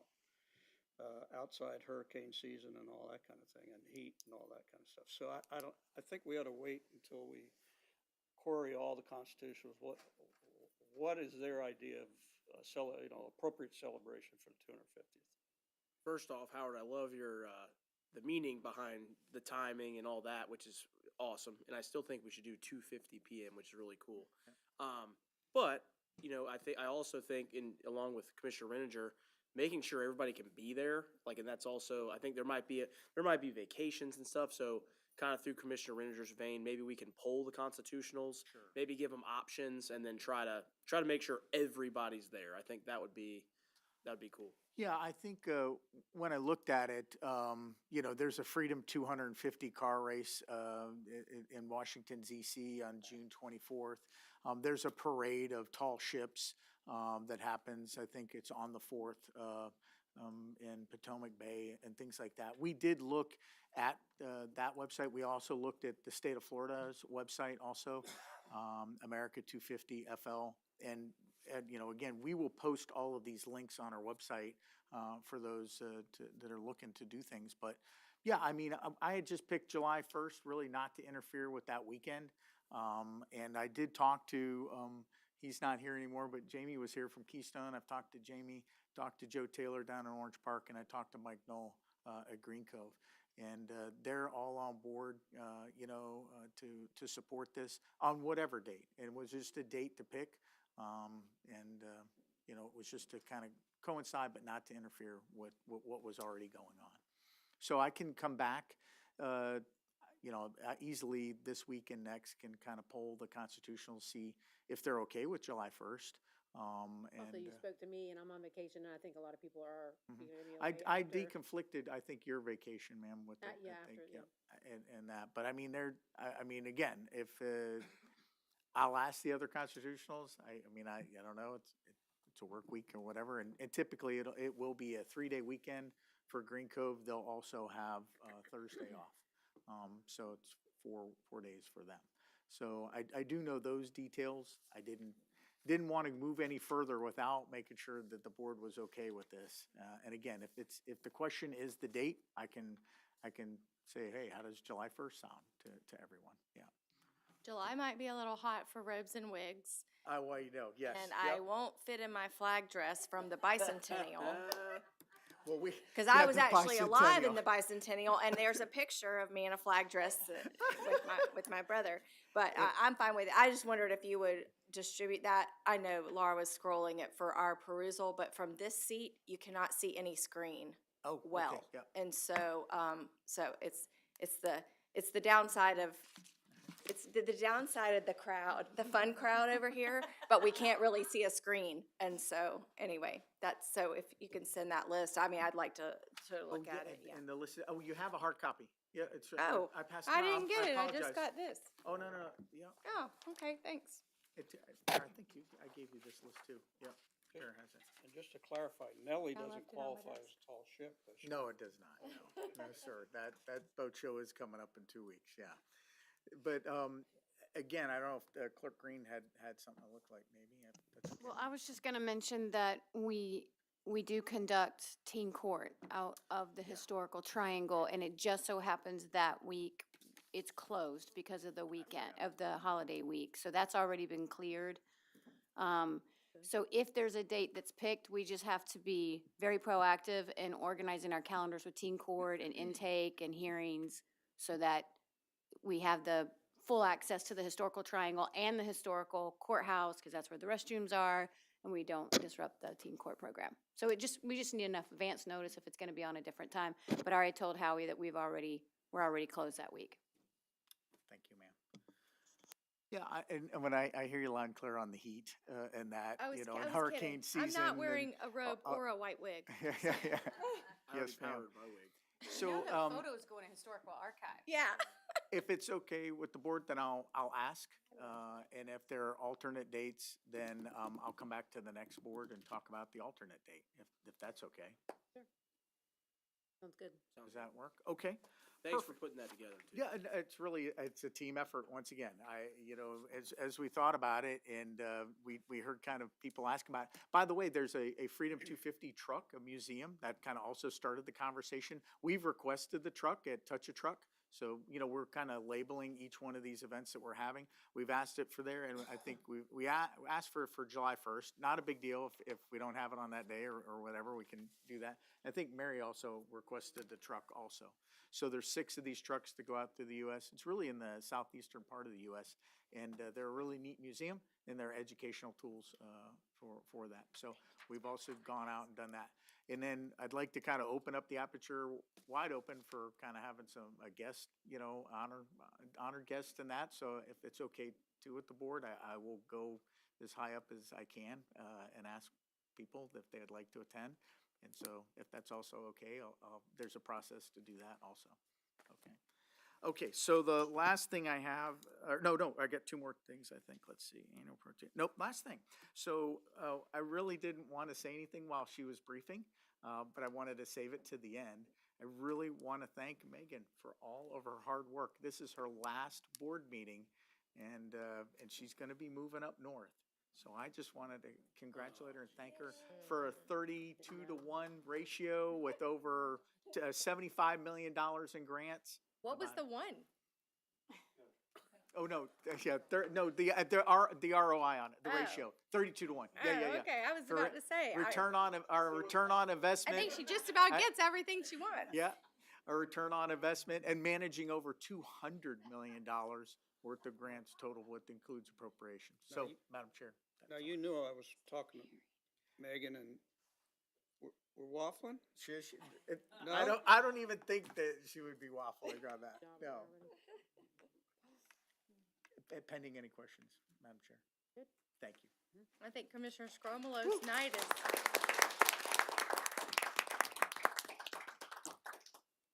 That just ruined Commissioner Scromalo's night. We'll get the comments. Mr. Ringer, you want to start? Next, a couple things. I don't really have much, but Volunteer of the Year inputs are due, I think, March 14th, the 14th of this month, as well as Veteran of the Year, March 16th. Is that correct? And last I heard, there were 66 nominations for Veteran of the Year, which I thought was amazing. Yeah, unfortunately, County Manager mentioned the electric bike issue. We brought that up a couple times, and we had our first, as far as I know, our first fatality last weekend with a special needs young adult in Heritage Hills area. So it's an issue, and if you haven't been mortified by a electric bike near your vehicle yet, you will be. They scoot around, and you just can't expect them. They're on sidewalks, they're on the road, they're everywhere. So with helmets, without helmets, with license, with lights, without lights, it needs to be addressed. And it's something the state legislature needs to do, but if they don't, we kind of need to do something. I thought St. John's did something with electric bikes, so we need to do it. The last thing I have is March 28th, Vietnam Veterans Memorial Ceremony at Historical Triangle is being conducted. Once again, it's our annual tribute to the Vietnam vets that are still with us. So with that, a lot of things going on. We had a initial meeting. I mean, we just finished the Military Academy congratulatory celebration out at Cecil Field, and 10 days later we have the initial meeting for the next class, which starts here in a month or so. So very busy time. So thank you very much. That's all I have. I just want to reiterate what we shared earlier this morning, and just a hats off to our team here at the county. The workshop went well this morning. We were I want to say that we are paying such careful attention to this budgeting process, and I love that we're not rowing in so many different directions. That not only is the commission watching closely at what's happening here and what's happening in Tallahassee, but so is the team. And I know, as someone who goes to the FAC conferences twice a year, every year, that's not always the case. And Clay County is unique in just being intentional and being focused. I commend the team up here, even my counterparts. We have a conversation about the budget almost every time we get together, which again is not the case everywhere. And that kind of vigilance really ought to be highlighted. And I know that that's coming a lot from us as a board, but really driving the boat here is county staff, and keeping us apprised of changes. And I would be remiss not to highlight that point. And so for those, the Facebook, IG, even TikTok comments are loud, but you're just loud. You're just loud. And we're doing what we need to be doing. I'm not even gonna say we're doing our best. We're doing exactly what we need to be doing, having the tough conversations in order to do what is best for Clay. And we can't do that in isolation, and we have the support that we need to do it. So thanks staff, thanks team, we're getting it done. And again, thank you for this morning. I thought that was very edifying. That's all I've got for tonight. Thank you. Who wants to go? Okay. So real quickly, I'll run through mine. So, as y'all know, I've been spending quite a bit of time in Tallahassee trying to fight the Blue Ribbon Bill, and we don't know, because we won't know until the gavel taps and the hanky drops, as they say, or whatever. But so who knows what will happen with that. However, in the last committee I testified in, which was Senate Rules, the chairman of that committee is Senator Pasadomo, and as former president of the Senate, and she is term limited this year, but she had a very long dissertation. She broke protocol. She spoke very candidly and pointedly, but I want to tell you what she said, a synopsis. She said that over the past 3 or 4 years, she has seen changes come through piecemeal for land development code changes. And she said she doesn't think that we're doing right by Florida in that. And we have been the brunt, we've borne the brunt of some of those difficult rules, and we would argue bad rules, but at any rate. So what she did was she challenged Senator Stan McClain out of Marion County, who is the sponsor of the Blue Ribbon Bill on the Senate side. She challenged him to rewrite the Land Development Code chapter. She said she thinks it's time for whole-scale change to the Land Development Code chapter in Tallahassee. So after I testified, the Davin Suggs with FAC, Davin asked Eric Poole with FAC to take me to Senator McClain's office. And I got to sit 2-on-1. I mean, Eric was with me, but I got to sit 1-on-1 with Senator McClain for about 25 minutes. And in Tallahassee, that's a long time. And we had good conversation. And he said he is going to take on that challenge. His staff is going to take on that challenge. Who knows where it'll end up. But he said he's going to get input from all the players. So Florida League of Cities, FAC staff, Thousand Friends of Florida, his colleagues.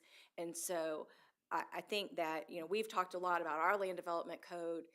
I think that there is going to be an opportunity to try to get some impact in there, to try to get some things in there that make sense for both for local government and for state. So I'm hoping that from that we can head off some of these unintended consequences of some of these other bills and maybe try to drive the direction. So anyway, we'll see where that goes. But if you have specific things, I think that I would get them to Sharice and Beth, and then we can funnel those through FAC staff to hopefully be in that. And I had I was asked if I want to continue to be chairman of the Ag and Rural Affairs Committee for FACTS. So hopefully in that vein, we can garner some of it that way too. I know Davin's planning on doing advocacy different because we've learned a lot through these legislative sessions to try to drive not so much attack on local government and preemption, but to try to figure out how to work together for the betterment of Florida. So hopefully that will lead to good things. I forgot to tell you, I apologize that I wasn't at the last meeting. At the meeting before that, I forgot to tell you that I was nominated to be the treasurer and secretary for the Northeast Florida Regional Council. So we had there have been 2 treasurers and secretaries over something like the past 40 years. And so now I will not be doing it for 20 years as the 2 previous. As you know, I can't serve that long and I wouldn't want to anyway. But at any rate, I am the treasurer and secretary, which makes me chairman of the Personnel, Budget, and Finance Committee for the Regional Council. So I just wanted to share it, and I'd forgotten, so it wasn't intentional. Now is my favorite thing to tell you. I'm so excited. All day tomorrow, I get to be a guest teacher at Wilkinson Junior High in Mrs. McKenzie's civics classes. I told her I was much more comfortable in science. Did she have any science to teach? Better, that's my thing. But anyway, we're going to be talking civics at Wilkinson Junior High tomorrow, and you're going with me? Oh, you did? And it's not your normal school lunch, because I was not a school lunch girl. I took a lot of peanut butter and jelly sandwiches from home. But anyway, their culinary class has their spring luncheon tomorrow for faculty and staff, so I get to partake in that. So I'm really super excited. So I'll be at Wilkinson Junior High all day tomorrow. Yeah, I'll be tired. I like it. Yeah. Okay, a couple things. So first, tourism is doing really well right now. Scottish Games went off without a hitch. Really good attendance for the Scottish Games. We've had 2 very large events at the regional sports park. There was a soccer tournament put on by Clay County Soccer Club. Over 250 teams in the regional sports park was a site for that event. And then the inaugural Battle at the Creek flag football tournament. We had some local teams playing at the regional sports park in that as well. So that's really good. As we start navigating the landing into the Clay County Fair, make sure you're staying tuned to our Clay County Tourism social media page. Tourism staff has the opportunity to give away 70 free fair tickets. So through the social media accounts, you can post your favorite picture of Clay County using the hashtag #ExploreClay for an opportunity to win fair tickets, which is always a fun competition and some really good pictures. I want to say thank you to Commissioner Condon for advocating for all of us in Tallahassee. You know, it's a blessing. Your job lets you, you have the flexibility to do that, as most of us would love to. But the work you're doing is vital. I think that not enough local jurisdictions go to Tallahassee to testify on bills, but it's very important. And I think one thing that I've learned in the past year is sometimes local, state, and federal government's priorities couldn't be more backwards. And there are a lot of unintended consequences. And we discussed one of those tonight in the form of mobility fees. Communities change very rapidly. And in our case with the Beltway, this mobility fee legislation really hampers our ability to fund infrastructure. And that's a problem. So that's something that we'll continue to fight for. But thank you for doing that. March 24th, our next meeting day, is our second commissioner for a day. So we have 5 more Clay County High School kids that are going to be here to see how we make Clay move. That'll be exciting. Megan, you made me add this to my commissioner comments. I don't think the community, and I know these commissioners do understand, but I don't think the community understands how much money, that's why I named you Moneybags Megan, how much money you save taxpayers and how many projects in this community get done because of you and your team. And they say, well, when you leave, they're going to post your job the next day. It's going to be hard. It's going to be hard to find someone with your skill set, the way that you navigate situations, the way that you are able to just work your magic with all these grants. And on behalf of myself and us, thank you for everything that you've done for Clay County. You're a rock star. And I know wherever you're going, they're getting a really, really good employee. So congratulations on your time there.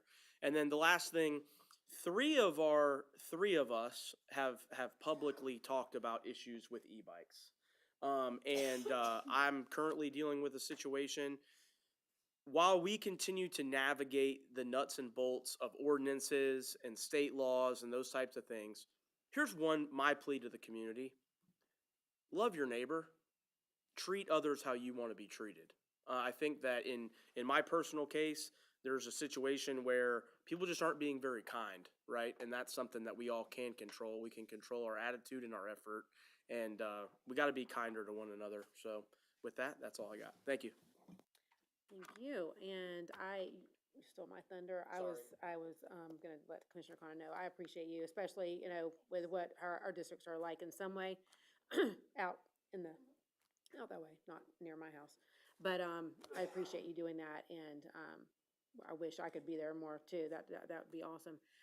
And Megan, you're just one of those that kind of sticks out of my mind. Not long ago in my mind, I was like, gosh, what would we do if we lost Megan? And whenever Howard told me, I'm like, no. So I appreciate you myself, and I know we all do. And so, but good luck on your marriage and your new job. I mean, wow, that's awesome. But we will miss you so much. And I know that you've trained your staff to take it on and do a great job, and I know they will. So thank you again. And I think I don't have anything else. Does anyone else? No? All right. Nothing else for the good of order. We will adjourn.